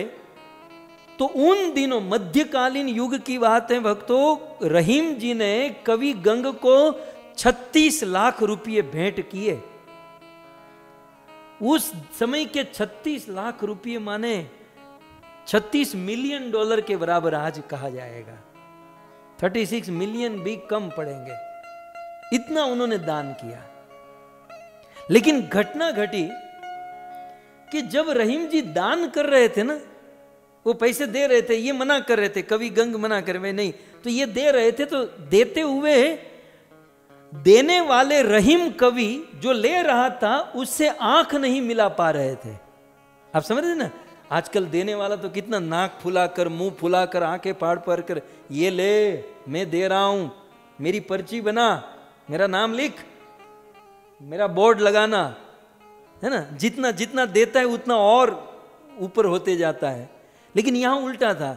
यहां रहीम जी कवि गंग को डोनेशन 36 लाख दे रहे थे। जब दे रहे थे तो वो आंख नहीं मिला पा रहे थे। तो अब दो कवि आमने सामने बैठे हैं। तो कवि गंग ने एक पद कहा। कवि गंग बोले,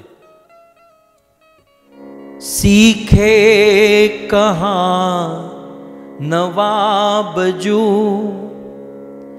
ऐसी देनी देन। शब्द समझिएगा, सीखे कहां नवाब जू ऐसी देनी देन। जो जो कर ऊंचा करो त्यों तो नीचे नैन, त्यों त्यों नीचे नैन। कवि गंग ने कहा, सीखे कहां नवाब जू ऐसी देनी देन। हे नवाब, हे महाराज रहीम, ये आपने कहां से सीखा? शब्द देखिए, सीखे कहां नवाब जू। है नवाब, आप ये कहां सीखे? ऐसी देनी देन, ऐसा दान, ऐसा डोनेशन देना आपने कहां से सीखा? बोले कैसा डोनेशन? तो सीखे कहां नवाब जू ऐसी देनी देन। कैसी देनी? तो जो जो कर ऊंचा करो, माने कर माने माल, पैसा, डॉलर, ऊंचा। जैसे आप ज्यादा ज्यादा पैसा देते जा रहे हो, जो जो कर ऊंचा करो त्यों त्यों नीचे नैन। जैसे आप डोनेशन ज्यादा कर रहे हो तो आपके नैन और नीचे हो रहे हैं। एक तो आप आंखें मिला नहीं रहे हो और ऊपर से आप बिल्कुल, अब यूं तो लेने वाला शर्माता है ना, लज्जा किसको आती है? लेने वाले को। रहीम जी ने ही लिखा, रहीमन वो नर मर चुके जो नर मांग न जाए, उनके पहले वो मरे जिनके मुख से निकलत नाय। रहीमन वो नर मर चुके जो नर मांग न जाए, मांगने वाला मरा हुआ माना जाता है। तो यहां पर देने वाला अपने आप को गिल्टी फील कर रहा है, आंखें नीचे कर रहा है। तो कवि गंग ने कहा कि हे नवाबजू, ये सब आपने कहां से सीखा? ऐसी देनी देन कि जैसे जैसे आप ज्यादा डोनेशन दे रहे हो, दान दे रहे हो, वैसे वैसे आप अपनी आंखों को नीचे कर रहे हो। तब सामने भी रहीम जी थे, तो रहीम ने अपना पद कहा। अब सुनिए, रहीम जी कहते हैं, देनदार कोई और है गंग, हे गंगाधर, देनदार कोई और है, भेजत सो दिन रैन। देने वाला कोई और है जो रात दिन हमको दे रहा है। देनदार कोई और है, भेजत सो दिन रैन, लोग भरम हम पर करे, याते नीचे नैन।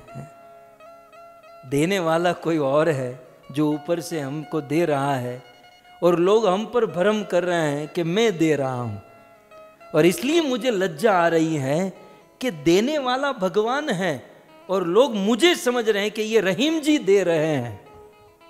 तो भक्तों, हम जब किसी को कुछ देते हैं, सेवा करते हैं, कोई भी कर्म करते हैं, रहीम जी की तरह हम सोचे कि देनदार कोई और है, कोई और दे रहा है, ये तो ईश्वर की संपत्ति ईश्वर को, तब समझो कि यहां प्रेम है। बाकी भगवान को छोड़कर मैंने किया, मैंने कहा, मैंने जहां आया वो काम है। मैं मेरी बात करूं, ये जो कथा चल रही है, ये जो कुछ हो रहा है, मैं यदि सोचूं कि ये मैं बोल रहा हूं, मैं कर रहा हूं, मैं, तो ये काम हो जाएगा। लेकिन ईश्वर करा रहे हैं, हम तो निमित्त मात्र है। निमित्त बनना भी बहुत बड़ी बात है।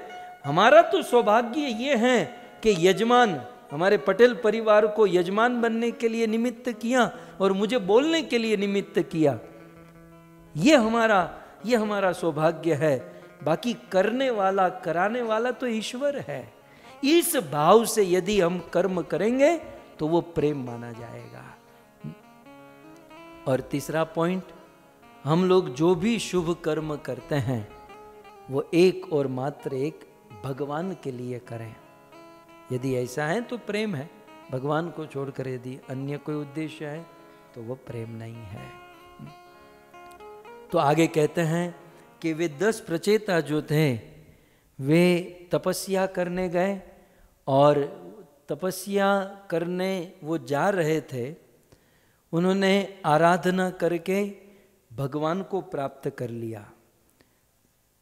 आगे कहते हैं, यदुक्तम पथि दृष्टेन गिरीशेन प्रसीदता, तद वाययंतो जपंतश्च पूजयंतश्च संयता। इन 10 प्रचेताओं ने, वो तप करने जा रहे थे, लेकिन तप करने जाए तो मार्ग में ही ऐसी घटना घटी कि उन्होंने स्वयं भगवान को प्राप्त कर लिया। अब हम लोग भी भजन साधन पूजन तो बहुत करते हैं, लेकिन हमें तो आज तक भगवान नहीं मिले। और ये 10 बच्चे, 10 पुत्र, वो तपस्या करने जा रहे हैं तो उनको भगवान मिल गए। तो मान लो विदुर जी मैत्रेय मुनि को प्रश्न किए कि भगवान विष्णु की, भगवान कृष्ण की प्राप्ति हो गई, भगवान विष्णु कृष्ण उन पर प्रसन्न हो गए, इसका कारण क्या? तब इस श्लोक में मैत्रेय मुनि कहते हैं, यद युक्तम पथि दृष्टेन गिरीशेन प्रसिद्धिता, क्योंकि वो जब तपस्या करने जा रहे थे तो उनको पथि, पथ पर, मार्ग में गिरीश, गिरीश माने हिमालय पर रहने वाले देवाधिदेव महादेव मिल गए। सो महादेव का मिलन, महादेव का संगम, इन प्रचेताओं का महादेव के साथ संगम मिलन हुआ, इसलिए उनको भगवान की प्राप्ति हो गई।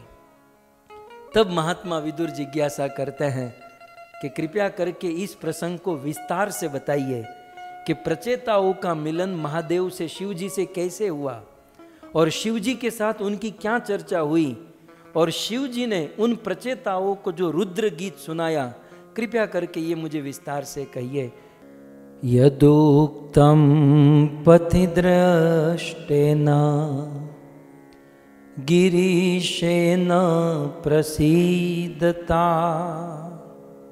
तद्यायन्तो जपतश्च पूजयन्तश्च संयता।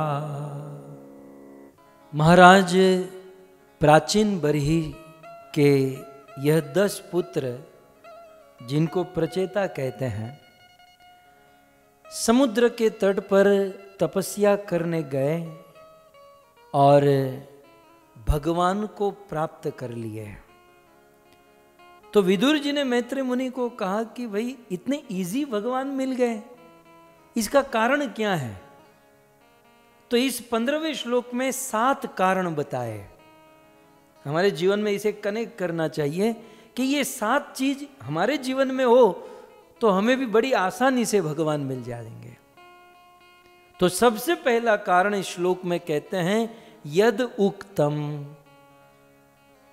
भगवान को प्राप्त उन प्रचेताओं ने बड़ी आसानी से किया, इसका प्रथम कारण है, सबसे पहला कारण यत उक्तम, उन्होंने उक्तम माने उपदेश सुना। भगवत प्राप्ति में सबसे पहला माध्यम है उपदेश। बिना उपदेश सुने, बिना कथा सुने, बिना श्रवण किए भगवान नहीं मिलेंगे। श्रुत्वा ज्ञानम अवाप्नोति श्रुत्वा त्यजति दुर्मति। सुनने से ही दुर्मति दूर होती है, ज्ञान होता है, और सुनने से ही प्रविष्ट कर्ण रंगरेण भगवान हमारे हृदय में आते हैं और दर्शन देते हैं। तो मैं ज्यादा न कहूं, आप सब बुद्धिमान हैं, केवल 7 चीज इस श्लोक में गिना दूं। यद उक्तम, प्रचेताओं को भगवान मिले, प्रथम कारण उन्होंने उपदेश सुना। अच्छा, प्रश्न हो सकता है कहां सुना? तो कहते हैं यद उक्तम पथि। पथि माने मार्ग में, रास्ते में। वो समुद्र तट पर जा रहे थे तपस्या करने, तो समुद्र से पहले ही मार्ग में उन्होंने ये उपदेश सुना।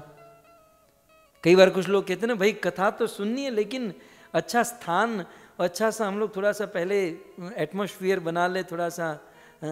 बोले ये पथि, पथि शब्द आप देखिए नीचे, पथि, पथ पर, मार्ग में सुना। ज्ञान ग्रहण करने के लिए, कथा सुनने के लिए कोई चीज बाधा नहीं हो सकती। कथा स्वतंत्र है, यहां से ये प्रकट होता है। दूसरा क्या है? दृष्टेन गिरीशेन। भगवान को आसानी से प्राप्त किया। क्यों? क्योंकि दृष्टेन, दर्शन मिला। किसका? गिरीश, गिरिजा के ईश या गिरी के ईश, देवादिदेव महादेव का इनको दर्शन मिला। तो इन प्राचीन बरही के 10 पुत्रों ने बड़े आसानी से भगवान को प्राप्त किया। पहला यद उक्तम, उपदेश सुना, और दूसरा दृष्टेन गिरीशेन, गिरीश देवादिदेव महादेव का दर्शन किया। अच्छा, तीसरा कारण यद उक्तम प्रतिदर्शन गिरीशेन प्रसीदता। प्रसीदता माने प्रसन्न हुए। तीसरा कारण शिव जी की प्रसन्नता। इसका अर्थ यही हुआ ना कि शिव जी जिस पर प्रसन्न हो जाए उसे राम और कृष्ण तुरंत मिल जाए। इन प्रचेताओं को भगवान तुरंत मिल गए। क्यों? क्योंकि दृष्टेन गिरीशेन और गिरीशेन प्रसीदता। गिरीश भगवान शिव महादेव उन पर प्रसन्न हुए। चौथा कारण तत्ध्यायन। शिव जी के मुख से इन्होंने जो सुना, जो उपदेश सुना, उस उपदेश का, शिव जी ने जो तत्व सुनाया था उस पर इन्होंने ध्यान किया। इन्होंने ध्यान किया। पांचवा जप। शिव जी का दर्शन, शिव जी से उपदेश सुनने के बाद, शिव जी की कृपा होने के बाद ये घर जाकर सो नहीं गए। आप श्लोक में देख सकते हैं तत् ध्यायन तो, और फिर जप, इन्होंने जाप किया, चैंटिंग किया, हरे कृष्णा कृष्णा कृष्णा हरे हरे, हरे राम राम राम हरे हरे। इन्होंने महामंत्र का जाप किया। और फिर छठा कहते हैं पूजयंतश्च, इन्होंने पूजा की। शिव जी ने जिस भगवान का वर्णन किया उनका उन्होंने पूजन किया। और सातवां संयता, संयता माने संगता, इन्होंने संयम किया। संयता माने संयम किया, माने अपनी इंद्रियों को अपने कंट्रोल में रखा, माने नियमों का पालन। प्रभुपाद की दृष्टि से देखें तो 4 regulatory principle, no meat eating, no gambling इत्यादि। तो श्रीमद् भागवत में मैत्रेय मुनि कहते हैं कि ये 7 वस्तु के कारण, इसमें मुख्य चीज शिव जी का मिलन, शिव जी का दर्शन, शिव जी से उपदेश और शिव जी की प्रसन्नता रही। और फिर इन्होंने इनको जाप किया, थोड़ा सा फॉलो किया तो भगवान का दर्शन हो गया। जब इतना कहकर मैत्रेय मुनि कथा को आगे सुना रहे थे तो विदुर जी ने मैत्रेय मुनि को रोक दिया। श्रोता विदुर हैं, वक्ता मैत्रेय जी हैं, उन्होंने रोका। और विदुर उवाच, विदुर जी बोल पड़े। विदुर जी क्या कहते हैं? प्रचेतसां गिरित्रेण यथासीत् पथि संगम, यदूताह हरः प्रीतो, यदूताह हरः प्रीत,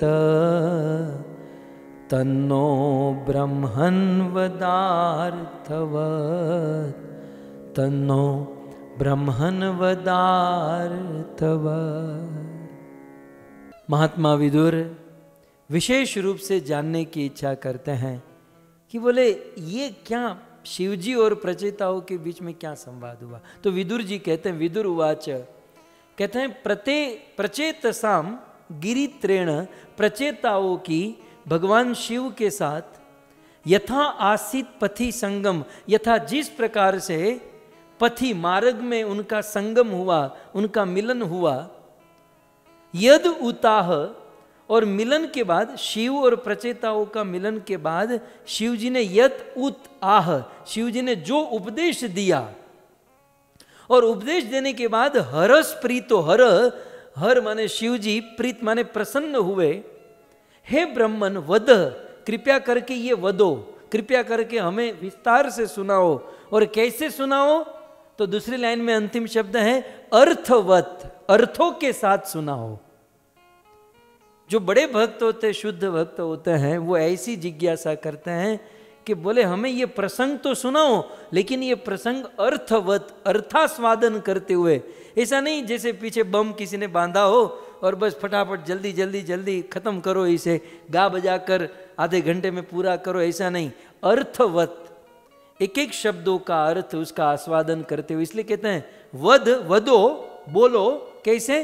अर्थवत, अर्थास्वादन करते हुए। सो शुद्ध भक्त महात्मा विदुर ये प्रसंग विस्तार से सुनना चाहते हैं, किस प्रकार प्रचेताओं को शिव जी मिले और भगवान की प्राप्ति, और शिव जी ने क्या कहा। विदुर जी आगे अपनी जिज्ञासा को बढ़ाते हुए कहते हैं कि हे मैत्रेय मुनि, संगम खलु विप्रर्षे शिवे नेह शरीरिणाम। हे मैत्रेय मुनि, हे मुनिवर, इस संसार में, इस संसार में शरीरधारियों के लिए, शरीरिणाम, शिवजी जैसे महान वैष्णव का संगम दुर्लभो। दूसरी लाइन में कहते हैं दुर्लभो मुनियों, बड़े बड़े मुनियों को शिवजी जैसे वैष्णव का दर्शन दुर्लभ है। और बड़े बड़े मुनि शिवजी का दर्शन करने के लिए दद्यु असंग अद्यम इप्सिताम, बड़े बड़े मुनि असंग होकर, अर्थात वैराग्य लेकर दद्यु समाधि में स्थित हो जाते हैं। आसक्ति छोड़कर वैराग्य लेकर समाधि में स्थित हो जाते हैं उस शिव जी का दर्शन करने के लिए। और ऐसे शिव जी का दर्शन प्रचेताओं को हुआ। कृपया करके किस प्रकार से दर्शन हुआ मुझे विस्तार से बताइए। कहते हैं आत्म रामोपि यत वत्स्य लोक कल्पस्य राधसे शक्त्या युक्तो विचरति घोरिया भगवान भव। हे प्रभु, विदुर जी कहते हैं कि हे मैत्रेय मुनि, आत्म राम, आत्मा में संतुष्ट होते हुए भी शिव जी के विषय में, शिव जी कैसे हैं? आत्म राम अपि। देखिए शिव जी इतने संतुष्ट देव है, शिव जी इतने संतुष्ट पात्र है, जिसको बाहर से कुछ लेने की जरूरत नहीं, वो तो उनके आचरण में ही दिखाई देता है। तो आत्म रामोपि, शिव जी आत्मा में ही रमण करते हैं, परमात्मा में रमण करते हैं, लेकिन फिर भी लोक कल्पस्य राधते, संसार का कल्याण करने के लिए, लोक कल्पस्य राधसे, लोगों का कल्याण करने के लिए शक्त्या युक्तो विचरति, अपनी शक्ति के साथ संसार में शिव जी विचरण करते हैं। और जब शक्ति के साथ विचरण करते हैं तो घोरिया भगवान भव, भगवान भव, भगवान शिव घोर स्वरूप के दिखाई देते हैं। श्रीपाद श्रीधर स्वामी ने यहाँ पर प्रश्न उठाया, आप देख सकते हैं, श्रीधर स्वामी की टीका है कि ननु मुनि नाम किम तद्ध्यायन, यदि शिव जी घोर स्वरूप के हैं तो बड़े बड़े मुनि उसका क्या ध्यान करेंगे, क्योंकि घोरत्वाद आदि शंख्या शिव जी के घोर स्वरूप का ध्यान करते हैं। देखिए यहाँ पर ये उनकी बात हो रही है, जो कुछ लोग शिव जी को नशा करने वाला मानते हैं, गांजा पीते हैं, जो शिव जी के उस तमोगुणी पाठ को स्वीकार करते हैं, श्रीधर स्वामी ने कुछ हद तक यहाँ पर क्लियर किया। नन्नू प्रश्न उठाकर कि यदि शिव जी घोर स्वरूप के हैं तो मुनि नाम किम तद्ध्यायन, तो मुनि लोग उनका ध्यान क्या करते हैं? तब दूसरी लाइन में श्रीधर स्वामी उसका उत्तर देते हैं कि आत्म रामोपि लोक रचनाया, बड़े बड़े मुनि शिव जी के उस घोर स्वरूप का ध्यान नहीं करते, शिव जी के आत्म राम रूप का ध्यान, अर्थात जो वैष्णव है, वैष्णवा नाम यथा शंभु, शिव जी के उस पाठ को, मूल पाठ को संसार के बड़े बड़े ऋषि मुनि वे स्वीकार करते हैं। सो इस प्रकार से निवेदन किया गया शिव जी के विषय में। तो यहाँ पर महात्मा विदुर शिव जी के द्वारा प्रचेताओं को जो उपदेश दिया गया, उपदेश क्या था? शिव जी ने एक गीत गाया, 5 मिनट का गीत होगा, लेकिन वो गीत सुनकर प्रचेताओं को भगवान का दर्शन हो गया, और उस गीत को रुद्र गीत कहा जाता है। यूं तो रुद्र गीत सुनाने के बाद शिव जी उसका श्रुति फल कहते हैं कि हे प्रचेताओं, मैंने ये जो गीत गाया, इस गीत का फल क्या है? ये एंड में होगा, लेकिन मैं आपको पहले बता दूं ताकि आप कथा अच्छे से सुनो। एंड में हम विस्तार से बताएंगे, लेकिन ये पिछले श्लोक को मैं आगे लेकर आता हूं ताकि आप समझ सको। शिव जी ने रुद्र गीत सुनाकर उसका श्रुति फल बताते हुए कहा कि यह इमम श्रद्धया युक्तो, हे प्रचेताओ, ये रुद्र गीत जिसकी कथा हमने मांडी है, जिसका पाठ मांड चुके हैं, इस रुद्र गीत को यदि कोई श्रद्धा से गाता है, कैसा गीत? मत गीतम, ये शिव जी कहते हैं ये मेरा गीत है? ये कृष्ण का गीत जो भगवत गीता है, तो ये शिव जी का गीत, इसलिए रुद्र गीत। तो ये मत गीतम भगवत स्तवम, इस गीत में भगवान की स्तुति की गई है। तो यह इमम श्रद्धया युक्तो, श्रद्धा से यदि कोई इसको गाता है तो अधियानो दुराध्यायम हरिम आराध्य त्वत्यसो, कहते हैं कि वो सहसा, वो तुरंत हरि को प्रसन्न कर लेता है। दूसरी लाइन में देखिए शिव जी के वचन है कि अधियानो दुराध्यायम, हरि को प्राप्त करना कैसा है? कहते हैं दुराध्यायम, हरि की आराधना, हरि को प्राप्त करना बड़ा मुश्किल है, बहुत कठिन है। लेकिन दुराध्यायम, जिस भगवान हरि को, विष्णु को, कृष्ण को प्राप्त करना कठिन है, वो आसान हो जाएगा। क्या करने से? इस रुद्र गीत का श्रवण करने से। अधियानो, अधियानो माने इसका अध्ययन करने से। और अध्ययन कैसे करना होगा? श्रद्धया, श्रद्धया युक्तो, श्रद्धा से युक्त अधियानो, अध्ययन करे। देखो सुनने के लिए नहीं कहा गया, अध्ययन कहा गया, जो हम लोग यहाँ पर कर रहे हैं। ये श्लोक दिखाना, फिर समझाना, इसको घोल घोल के पिलाना, इसको अध्ययन कहते हैं।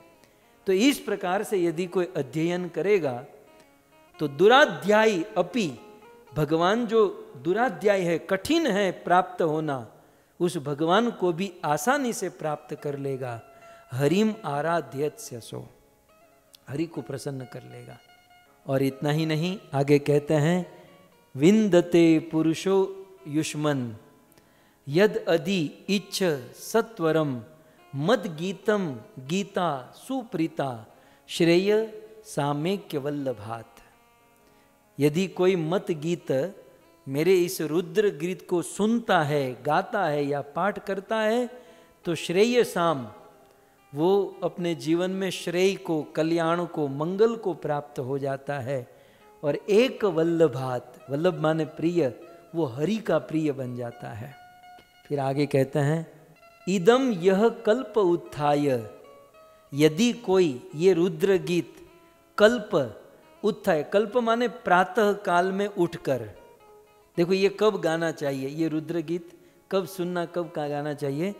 इदम यह कल्प उत्थाय, यदि कोई सुबह उठकर प्रांजलि, दोनों हाथ जोड़कर, जैसे हमारा पटेल परिवार बैठा है, बिल्कुल ऐसे ही बैठना चाहिए। तो इदम यह कल्प उत्थाय प्रांजलि श्रद्धयान्वित, श्रद्धा से दोनों हाथ जोड़कर श्रृणुयात, इस रुद्र गीत को सुनता है, या श्रावयेत अथवा दूसरे को सुनाता है, तो क्या फल मिलेगा। मुच्यते कर्म बंधने, वो समस्त प्रकार के कर्म बंधनों से मुक्त हो जाएगा इस रुद्र गीत का श्रवण करने से। लेकिन कैसे करना होगा। प्रातः उत्थाय, सुबह उठकर, ये कथा को आप सुबह रिपीट करके सुनिएगा।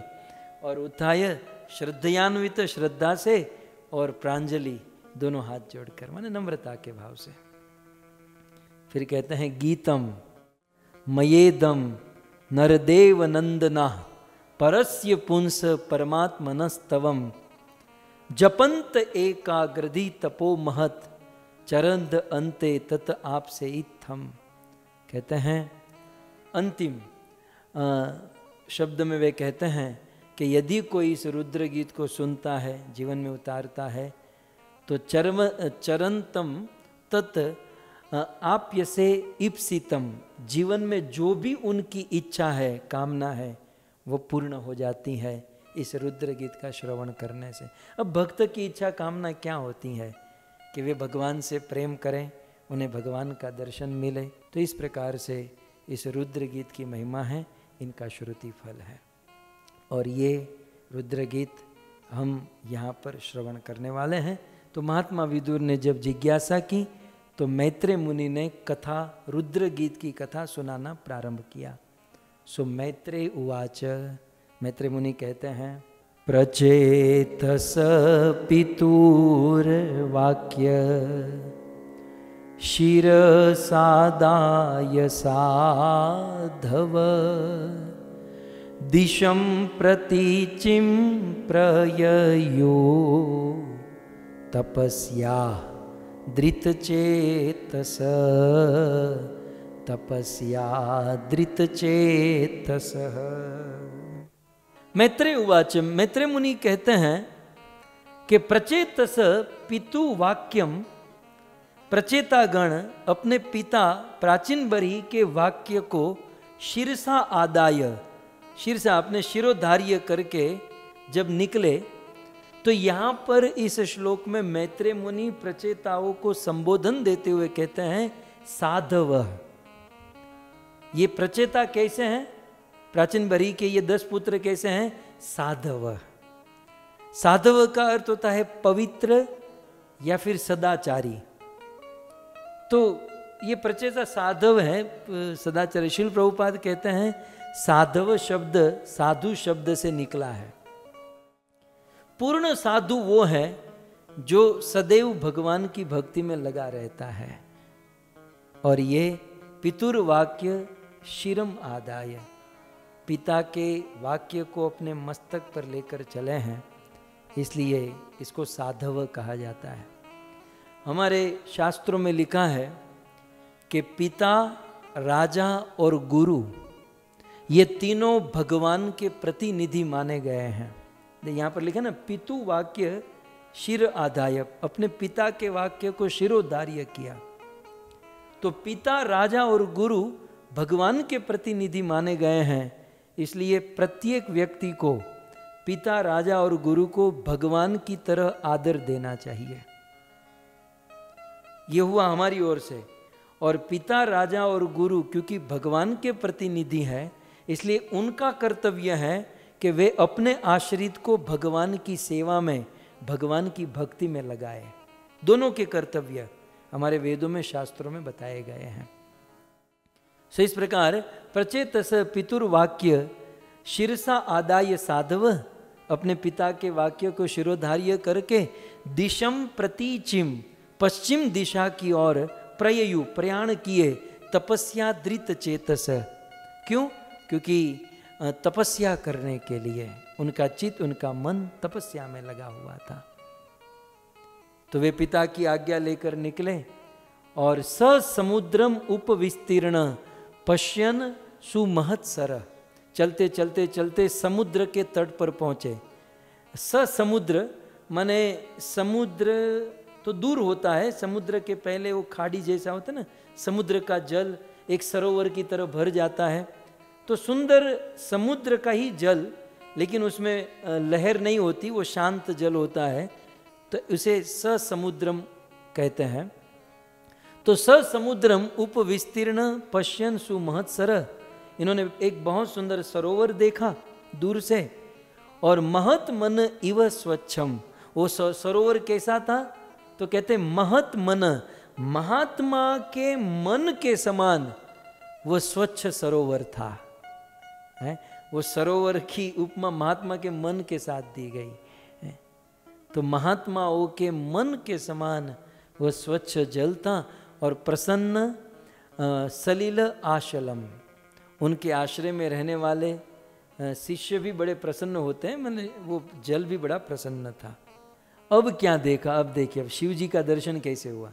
ये लोग तो तपस्या करने के लिए समुद्र के तट पर पहुंचे, इस सरोवर के पास तपस्या करने पहुंचे, लेकिन उन्होंने क्या देखा? प्रचेताओं ने तत्र, वहां पर उस सरोवर के तट पर गंधर्वम आकर्ण्य, बहुत सुंदर गंधर्वों के द्वारा संगीत सुना। गंधर्व संगीत सुना रहे थे। तो तत्र, वहां पर गंधर्वम आकर्ण्य दिव्य मार्ग मनोरमम, अलौकिक राग रागिणियों से सुंदर गीत गा रहे थे। और विशिस्म्यु राजपुत्रास्ते मृदंग पणव वाद्यनु, और मन को विस्मय करने वाला, मन को आनंद देने वाला सुंदर मृदंग बज रहा था, सुंदर राग गाया जा रहा था, और भी प्रणव इत्यादि इंस्ट्रूमेंट सुंदर सुंदर बज रहे थे। जब कोई व्यक्ति गाता है ना, तो कम से कम इतना तो ध्यान रखना चाहिए कि थोड़ा सा सुर में गाए, थोड़ा सा राग में गाए, थोड़ा सा ताल में गाए। मुझे कथा याद आ रही है, बता ही देता हूँ। भगवान ने अपने धाम में जलसा का आयोजन किया। जलसा करते हो आप? जलसा आयोजन होता है ना हमारे भारत में, एक नाइट जलसा का आयोजन। वो जलसा में क्या होता है? આપણે ગુજરાતીમાં ડાયરો કહેવાય। આ બધા ડાયરો ન થાય, गदा आखिर रात गाते हैं, बजाते हैं, खा पी कर मौज करते हैं। भगवान ने अपने धाम में जलसा रखा, और भगवान रखते हैं। और उस जलसा में क्या होता है कि जो गाने बजाने वाले हैं, गंधर्व, ये सब अच्छा अच्छा गाते हैं, तो सभा लगती है और सब लोग अच्छा अच्छा गाते हैं और सुनते हैं, आनंद करते हैं। तो भगवान ने अपने धाम में जलसा रखा, सब लोग आए। एक दिन नारद मुनि वहां पहुंच गए, और उस समय नारद मुनि को न कुछ गाने आता था, न कुछ बजाने आता था। और भगवान तो चाहते ना कि हमारे भक्त गाए बजाए तो अच्छा है। तो सब लोग गा बजा रहे थे। तो भगवान ने नारद मुनि को डांटते हुए कहा कि नारद, ये जलसा पार्टी है, और इस जलसा पार्टी में जो लोग गाते हैं बजाते हैं उनका काम है, तुम यहाँ क्यों आए? तुमको न सूर से कुछ लेना देना, न राग से, न ताल से, तुम्हारा तो कुछ ठिकाना नहीं है। तुम्हारा यहाँ क्या जरूरत है? ब्रह्मचारी भागो यहाँ से, हमको जलसा करने दो। और भगवान की ये बात नारद मुनि के दिल में लग गई। नारद मुनि को लग गया कि लो, और नारद मुनि समझ गए कि भगवान भी एक्सपेक्टेशन रखते हैं कि हम अच्छा गाए बजाए। नारद मुनि तुरंत वहां से निकले और खोजने लगे कि दुनिया में सबसे अच्छा संगीत सिखाने वाला कौन है। सो नारद मुनि दुनिया में सबसे अच्छे संगीत सिखाने वाले देवता के पास गए। उनके पास 1000 वर्ष तक संगीत सीखे, लगातार 1000 वर्ष। सा रे कुछ लोग बड़े उत्साह में आकर सोचते हैं हम हारमोनियम सीखेंगे, हारमोनियम खरीद लेते हैं और सब कुछ होता है। फिर जब सीखने जाते हैं और वो केवल सारे गामा कराता है, बंदा थक जाता है, सोचता है अब ये हमारे काम की चीज़ नहीं है। वो मृदंग सीखने वाले तारे खेता, बस उसी में उनका सारी एनर्जी चली जाती, भाई ये हमारे काम का नहीं है। तो नारद मुनि को 1000 वर्ष तक तो सारे गामा ही कराया, सारे गामा 1000 वर्ष तक। फिर नारद जी ने कहा गुरुजी अब मुझे आ गया। बोले अभी भी ठीक नहीं आया है तुमको। नारद जी का दिमाग हट गया, 1000 वर्ष तक सारे गामा कराते और फिर भी कहते मुझे कुछ नहीं आया। बोले मुझे सब आ गया है। नारद मुनि ने क्लासेस छोड़ दिया और निकल पड़े। अब नारद मुनि ने सीखा 80-85% 90% सीख लिया था, लेकिन अब जब वहाँ से निकले तो भगवान ने मार्ग में एक माया का निर्माण किया, एक मायावी नगर का निर्माण किया। और नारद जी उस नगर में प्रवेश किए तो देखे कि उस नगर में सब लोग हैंडीकैप, किसी का पांव टूटा है, किसी का हाथ टूटा है, वही माँ लग गया, मार डाला, पटक दिया, सब लोग ऐसे चिल्ला रहे थे। नारद मुनि को बड़ा विस्मय हुआ। नारद मुनि वो जो हैंडीकैप थे उनके पास गए, बोले आप सब लोग यहाँ हैंडीकैप, यहाँ कोई राजा का युद्ध हुआ, आपको किसी ने मारा पटका हुआ क्या, आप सब लोग इतना चिल्ला क्यों रहे हो? तो एक आदमी के पास जाकर पूछा तो उस आदमी ने कहा कि देखो हमारा परिचय क्या है जानते हो, हम लोग राग है। राग जानते हो ना, हम लोग राग हैं। और एक आदमी ने गाना शुरू किया है, ये नारद जी को इंडिकेट कर रहे। एक आदमी ने कुछ दिनों से गाना शुरू किया है, वो ऐसा गाता है कि हमारा हाथ पांव सब तोड़ दिया। मैं भोपाली राग हूं, मेरी हालत देखो, मियाँ की तोड़ी सामने रो रही है, शिव रंजनी वहां पर टूटी हुई बैठी है। राग, सारे रागों को उसने दिखाया ये राग। तो नारद मुनि ये राग गाते थे थोड़ा सा मिस्टेक वाला, तो सारे रागों को, किसी की मलम पट्टी, किसी का फ्रैक्चर, किसी का ये। तब नारद मुनि को अरे बाप रे बाप, ये तो मेरी ही बात कर रहा है। नारद मुनि फिर से वहाँ से निकले, अपने गुरु जी के पास आए और फिर से गुरु जी के पास 1000 वर्ष तक उन्होंने रियाज किया और फिर सारा राग ताल सीख लिया। और फिर भगवान की जलसा पार्टी जब हुई ना सेकंड टाइम, तब नारद मुनि जलसा पार्टी में गए और फिर नारद मुनि बजाए वीणा राधिका रमण नामे। नारद जी ने बड़ा सुंदर भजन गाया। कहने का अर्थ यह है कि भगवान आशा रखते हैं कि हम कुछ सुर में, राग में, ताल में गाए। कुछ लोग ऐसा गाते हैं कि भगवान मान लो आए भी होंगे ना तो वहाँ से उठकर चले जाएंगे कि भाई तू रहने दे यार। इसलिए हमारे वहाँ वैष्णव एटिकेट में ऐसा लिखा है कि जब हम कीर्तन करते हैं तो पहले ऐसे घूमकर देखना चाहिए, मेरे से अच्छा गाने वाला कोई है तो करताल मृदंग उसको देना चाहिए, भाई आप गाइए, मेरा तो क्या है ना, फिर कभी हम गा लेंगे। तो ऐसी नम्रता, ऐसा ख्याल, ऐसा विचार हमें सीखना चाहिए। और शिव जी के मामले में कहे तो शिव जी तो केदार राग जो नरसिंह मेहता के पास था, बिल्कुल जब नरसिंह केदार छेड़ते थे तो शिव जी उस राग से प्रसन्न होकर नरसिंह मेहता को दर्शन देते थे। तो यहाँ पर कुछ ऐसा ही हुआ। मैत्रेय मुनि कहते हैं तत्र गंधर्वम आकर्ण्य दिश्य मार्ग मनोरमम विसी सम्यु राजपुत्रास्ते मृदंग पणव वाद्यनु। बहुत सुंदर मृदंग, बहुत सुंदर पणव वाद्य, सब कुछ बज रहा था। देखो ये कीर्तन बजाने में भी कुछ बातें बहुत ध्यान में रखनी चाहिए। मुझे तो आप जान ही सकते हो कि ये 200-300 किसी 292 कथा है, तो हमारी आजकल कथा में ये सब बजाने वाले नहीं हैं, लेकिन जब हम भारत में कथा करते तो बजाने वाले होते हैं। तो आपस में कंपटीशन होती है। वो मृदंग वाला सोचता है कि मैं अच्छा मृदंग बजाता हूँ तो वो इतना जोर से पीटता है, इतना पीटता है। करताल वाला सोचता है अरे मैं अच्छे से, वो जोर से पीटता है। तो दूसरा, सारे म्यूजिक वाले अपना अपना दिखाना चाहते हैं, बेचारा गाने वाला तो कुछ पता ही नहीं चलता ये क्या गा रहा है। ये सारी सिस्टम होती है। एक वास्तव में संगीत एक शास्त्र है, संगीत एक साधना है।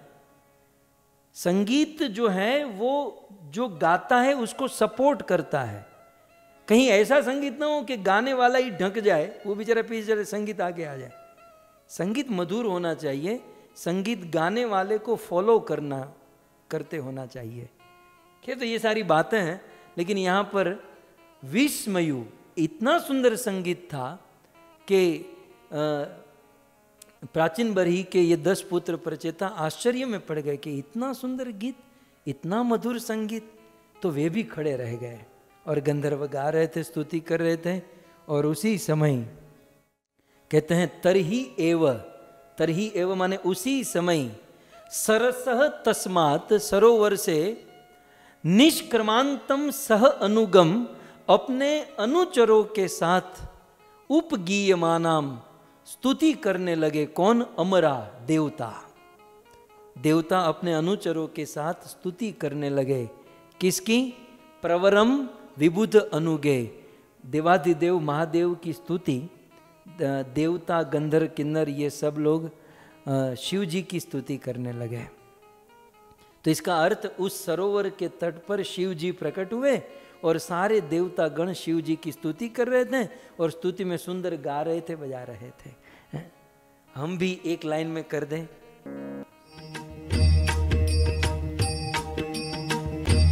ओम नमः शिवाय, ओम नमः शिवाय, हर हर भोले नमः शिवाय, नमः शिवाय, ओम नमः शिवाय, हर हर भोले नमः शिवाय। गोपेश्वराय शिव गोपेश्वराय, गोपेश्वराय शिव गोपेश्वराय, नमः शिवाय, ओम नमः शिवाय, हर हर भोले नमः शिवाय, नमः शिवाय, ओम नमः शिवाय, हर हर भोले नमः शिवाय, नमः शिवाय, ओम नमः शिवाय, हर हर भोले नमः शिवाय। श्री देवाधिदेव महादेव की। सो इस प्रकार से बहुत सुंदर स्तुति शिव जी की हो रही थी। और शिव जी का रूप कैसा था जब ये स्तुति हो रही थी? तब मैत्रेय मुनि कहते हैं तप्त हेम निकायाभम। ये सारे देवता शिव जी की ओम नमः शिवाय, कर्पूर गौरम सुंदर सुंदर श्लोकों से स्तुति कर रहे हैं। तो कहते हैं शिव जी तप्त हेम निकाय, तपे हुए सोने के समान आभम शिव जी की कांति थी। शिव जी का शरीर शीति माने सफेद रंग का, शिव जी का शरीर स्वर्ण जैसा था और कंठम शीति, शिव जी का कंठ जो था वो सफेद वर्ण का था, सफेद कंठ वाले। शिव जी का सुंदर शरीर है, लेकिन जब से उन्होंने विष धारण किया है तो उनके कंठ का रंग बदल गया है।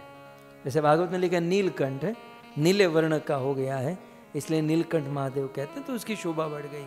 और त्रिलोचनम, 3 नेत्र, और प्रसाद सुमुखम, अपने नेत्र से कृपा करने में तत्पर, ऐसे देवाधिदेव महादेव बैठे थे। बाकी सब लोग स्तुति कर रहे थे और इन प्रचेताओं ने क्या किया? प्रणेमो जात कौतुका, जाकर वहां पर प्रणाम किया। अब देखिए, अब धीरे धीरे आगे बढ़ते हुए कहते हैं सतान प्रपन्ना हरो। वे भगवान उन प्रचेताओं से, शरणागतों से, जब प्रचेताओं ने शिव जी के पास जाकर प्रणाम किया तो शिव जी बड़े प्रसन्न हुए। और शिव जी के विषय में यहाँ पर मैत्रेय मुनि कहते हैं सतान प्रपन्न आरती हरो। शिव जी जो अपनी शरणागत के दुख को हरने वाले हैं। और शिव जी कैसे हैं? तो कहते हैं भगवान धर्म वत्सल। ये समझने लायक है। मैत्रेय मुनि ने वो शिव जी वहां पर थे, शिव जी को संबोधन देते हुए कहा कि शिव जी भगवान शिव कैसे हैं? धर्म वत्सल है। अब देखिए इतना अंतर है, कितना? शिव जी धर्म वत्सल है और हमारे भगवान राम कृष्ण या विष्णु भक्त वत्सल है। आप सब जानते हैं ना, भगवान भक्त वत्सल, भगवान को भक्त वत्सल कहते हैं। शिव जी में और भगवान कृष्ण में, मैं जब कृष्ण बोलूं तो राम विष्णु आप इंक्लूड कर लीजिएगा, बार बार तीनों का नाम लेना मने भारे पड़े। तो शिव जी जो है यहां पर क्या कहते हैं? धर्म वत्सल। पहली लाइन के अंत में शिव जी धर्म वत्सल और कृष्ण भक्त वत्सल। तो क्या अंतर है धर्म वत्सल और भक्त वत्सल में? अंतर यह है, वत्सल, पहले तो वत्सल समझिए, वत्सल किसे कहते हैं? एक गाय होती है और वह गाय अपने बछड़े को जन्म देती है, तो ताजे जन्मे हुए बछड़े से वह गाय बहुत प्रेम करती है। गाय तो सात्विक पात्र है, लेकिन जो बछड़ा जन्म लिया है, कोई उनको छूने जाए तो गाय उसे लात मार देती है, अपनी जीवा से उस बछड़े की उस गंदगी को साफ करती है, बड़ा प्रेम करती है। इसलिए बछड़े से प्रेम करने वाली गाय को वत्सला कहते हैं। तो जैसे ताजी ब्याई हुई गाय अपने बछड़े से प्रेम करती है, वैसे भगवान कृष्ण अपने भक्तों से प्रेम करते हैं, इसलिए भक्त वत्सल। तो कृष्ण जो है अपने भक्तों के प्रति उस गाय की तरह वत्सला के प्रति प्रेम करते हैं। फिर भक्त कैसा भी क्यों न हो, भक्त कैसी भी परिस्थिति में क्यों न हो, भगवान कितने भी धर्म संकट में क्यों न हो, भगवान कृष्ण कैसे हैं? भक्त वत्सल। मैं 2-3 एग्जाम्पल दे दूं। भीष्म ने प्रतिज्ञा की कि आज ही हरिहुन अस्त्र गवाऊं, यदि आज मैं कृष्ण के हाथों से अस्त्र न उठवाऊं तो शांतनु सूत न कहाऊं। तो मैं गंगा पुत्र भीष्म, गंगा का बेटा नहीं, शांतनु का पुत्र नहीं। भीष्म प्रतिज्ञा। अब भीष्म की भी प्रतिज्ञा थी, कृष्ण की भी प्रतिज्ञा थी कि मैं भी शस्त्र नहीं उठाऊंगा। दोनों प्रतिज्ञा टकराई, लेकिन उस समय कृष्ण ने अपनी प्रतिज्ञा तोड़कर भक्त वत्सल ये अपना नाम सिद्ध किया, अपना गुण सिद्ध किया। मेरा कुछ भी हो जाए, कृष्ण कहते मेरी प्रतिज्ञा भले टूट जाए, मेरा नाम भले बिगड़ जाए, लेकिन मैं भक्त वत्सल हूं। गाय को कुछ भी हो जाए, लेकिन बछड़े को कुछ नहीं होना चाहिए, इसे कहते हैं भक्त वत्सल। नरसिंहदेव भगवान के केस में, प्रहलाद के केस में, भगवान के जितने भी अवतार होते हैं वो सब पहले से ही पुराणों में फिक्स होते हैं कि सतयुग में, त्रेता में ये। लेकिन प्रहलाद ने कहा कि इस खंबे में मेरा भगवान है। बेचारे भगवान तो अपने धाम में, लक्ष्मी जी चरण दबा रही थी, भगवान आराम से सो रहे थे, लेकिन अचानक प्रहलाद ने कह दिया इस खंबे में मेरा भगवान है। तो फिर क्या? वैशाख शुद्ध 14 दिशान रवि होत हस्त संध्या ही काल, वैशाख चतुर्दशी शुद्ध और संध्या का समय भगवान बेचारे कितना दौड़ कर, आप मैं तो सोचता हूँ कि आराम से सोए थे, आप તમે આમ સૂતા હો રાતે 2 વાગે અને પછી આમ દોડવાનું થયું હોય तो उसमें भान नहीं रहती है। लेकिन भगवान दौड़ कर आए और कोई आगाही नहीं थी, कोई पूर्व आगाही नहीं थी, देवता भी नहीं जानते थे, लेकिन भक्त वत्सल जैसे गाय बछड़े से प्रेम करती है, आगाही भगवान उस समय देखने रहेंगे कि भाई ये मेरा टाइम नहीं हुआ है। आजकल के जो बड़े पैसे वाले लोग होते हैं, ये अब हमारा टाइम नहीं है, हम तो अपने टाइम से आएंगे जाएंगे। भगवान का ऐसा नहीं है, भक्त को भीड़ पड़ी तो भगवान खंबा तोड़कर प्रकट हो गए, इसलिए कृष्ण को भक्त वत्सल कहते हैं। अच्छा ये तो हुआ, चलो भक्त लोग जेन्युइन थे, प्रहलाद जेन्युइन था। अब देखो सुग्रीव के केस में चले जाइए। सुग्रीव के केस में भगवान रामचंद्र ने बाली को छुप कर मारा, किसी को छिप कर मारना और राम की फितरत में है। राम जैसे राम मर्यादा पुरुषोत्तम छिपकर बाली का वध करे, लेकिन चाहे जो भी हो, छिपकर मारना पड़े जो भी, लेकिन भक्त वत्सल भगवान है। तो ये है भक्त वत्सल। कृष्ण जो है भक्त वत्सल। एक बात याद रहे, शिव जी भक्त वत्सल नहीं है, शिव जी क्या है? नीचे श्लोक में देखिए, धर्म वत्सल। ये सीखना है। वो कहते ना मैं शिव का भगत, ये जानते थे शिव जी का ये गुण? शिव जी कभी भक्त वत्सल नहीं हो सकते, शिव जी धर्म वत्सल। धर्म वत्सल का अर्थ जो धर्म का पालन करता है शिव जी उनकी रक्षा करते हैं। ठीक है, यदि शिव जी का कोई भगत है लेकिन वो धर्म चूका तो वही शिव जी उनको खत्म कर देंगे, क्योंकि शिव जी भक्त वत्सल नहीं है, शिव जी धर्म वत्सल है। और सबसे बड़ा एग्जाम्पल रावण को ले लीजिए। रावण शिव जी का भगत था ना, शिव जी ने ही रावण को चढ़ाया, इतना सोने की लंका, इतना शक्ति, इतना बल, सब कुछ प्रदान किया। लेकिन रावण अपना धर्म चूका तो शिव जी ने रावण की रक्षा नहीं की, शिव जी साइड में हट गया। शिव जी चाहते तो रक्षा कर सकते थे। जैसे भगवान कृष्ण आउट ऑफ लाइन, क्या कहते हैं, आउट ऑफ वे जाकर भीष्म की प्रतिज्ञा, आउट ऑफ वे जाकर सुग्रीव की रक्षा के लिए बाली को मारना, ये कृष्ण ने किया। शिव जी ने ऐसा नहीं किया, क्योंकि शिव जी भक्त वत्सल नहीं है, वो धर्म वत्सल है। धर्म चूके तो गए काम से। जैसे रावण शिव जी का भगत था, शिव जी ने रावण को बहुत कुछ दिया, शिव जी रावण को मानते जानते, प्रसन्न, प्रेम सब कुछ था, लेकिन धर्म चूका, शिव जी साइड में। लेकिन कृष्ण की भक्ति यदि हम करेंगे और धर्म भी चूकेंगे फिर भी कृष्ण हमारी रक्षा करेंगे, क्योंकि कृष्ण धर्म वत्सल नहीं, वो भक्त वत्सल है।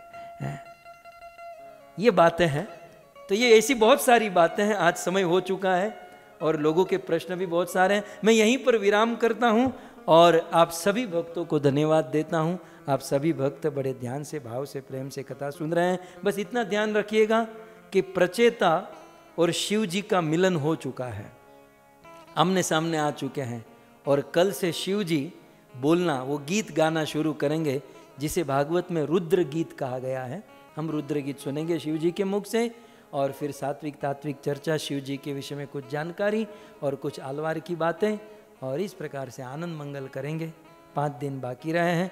आप सभी भक्तों ने धैर्य से सुना, सभी भक्तों का धन्यवाद। मैं विशेष धन्यवाद करना चाहूँगा रमेश भाई, मीनाक्षी बेन, हिरेन भाई पटेल, इन पूर्वजों के स्मरण में ये सुंदर भागवत कथा का आयोजन करने वाले हमारे अमेरिका मैरीलैंड निवासी चतुरात्मा प्रभु और जानवी माता, और उनके 4 सुपुत्री, क्या कहेंगे 5 सुपुत्री, नेहा माता, चिंतन कुमार, हमारे ज्योतिका माता, अतुल भाई, हरिप्रिया माता, धर्मप्रिय प्रभु, दक्ष कन्या माता, कुणाल प्रभु, भाविका बहन और धर्मराज प्रभु, आप सभी भक्तों को, आपके पूरे परिवार को भूरी भूरी धन्यवाद।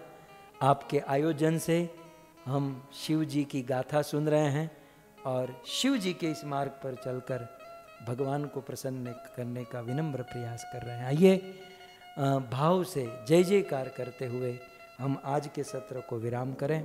ग्रंथराज श्रीमद् भागवतम महापुराण की, देवाधिदेव महादेव की, श्री कृष्णचंद्र भगवान की, जगत गुरु श्रील प्रभुपाद की, निताय गौर प्रेमानंदे। जय जय श्री राधे, जय जय श्री राधे, जय जय श्री राधे श्याम। सबको मिले वृंदावन धाम।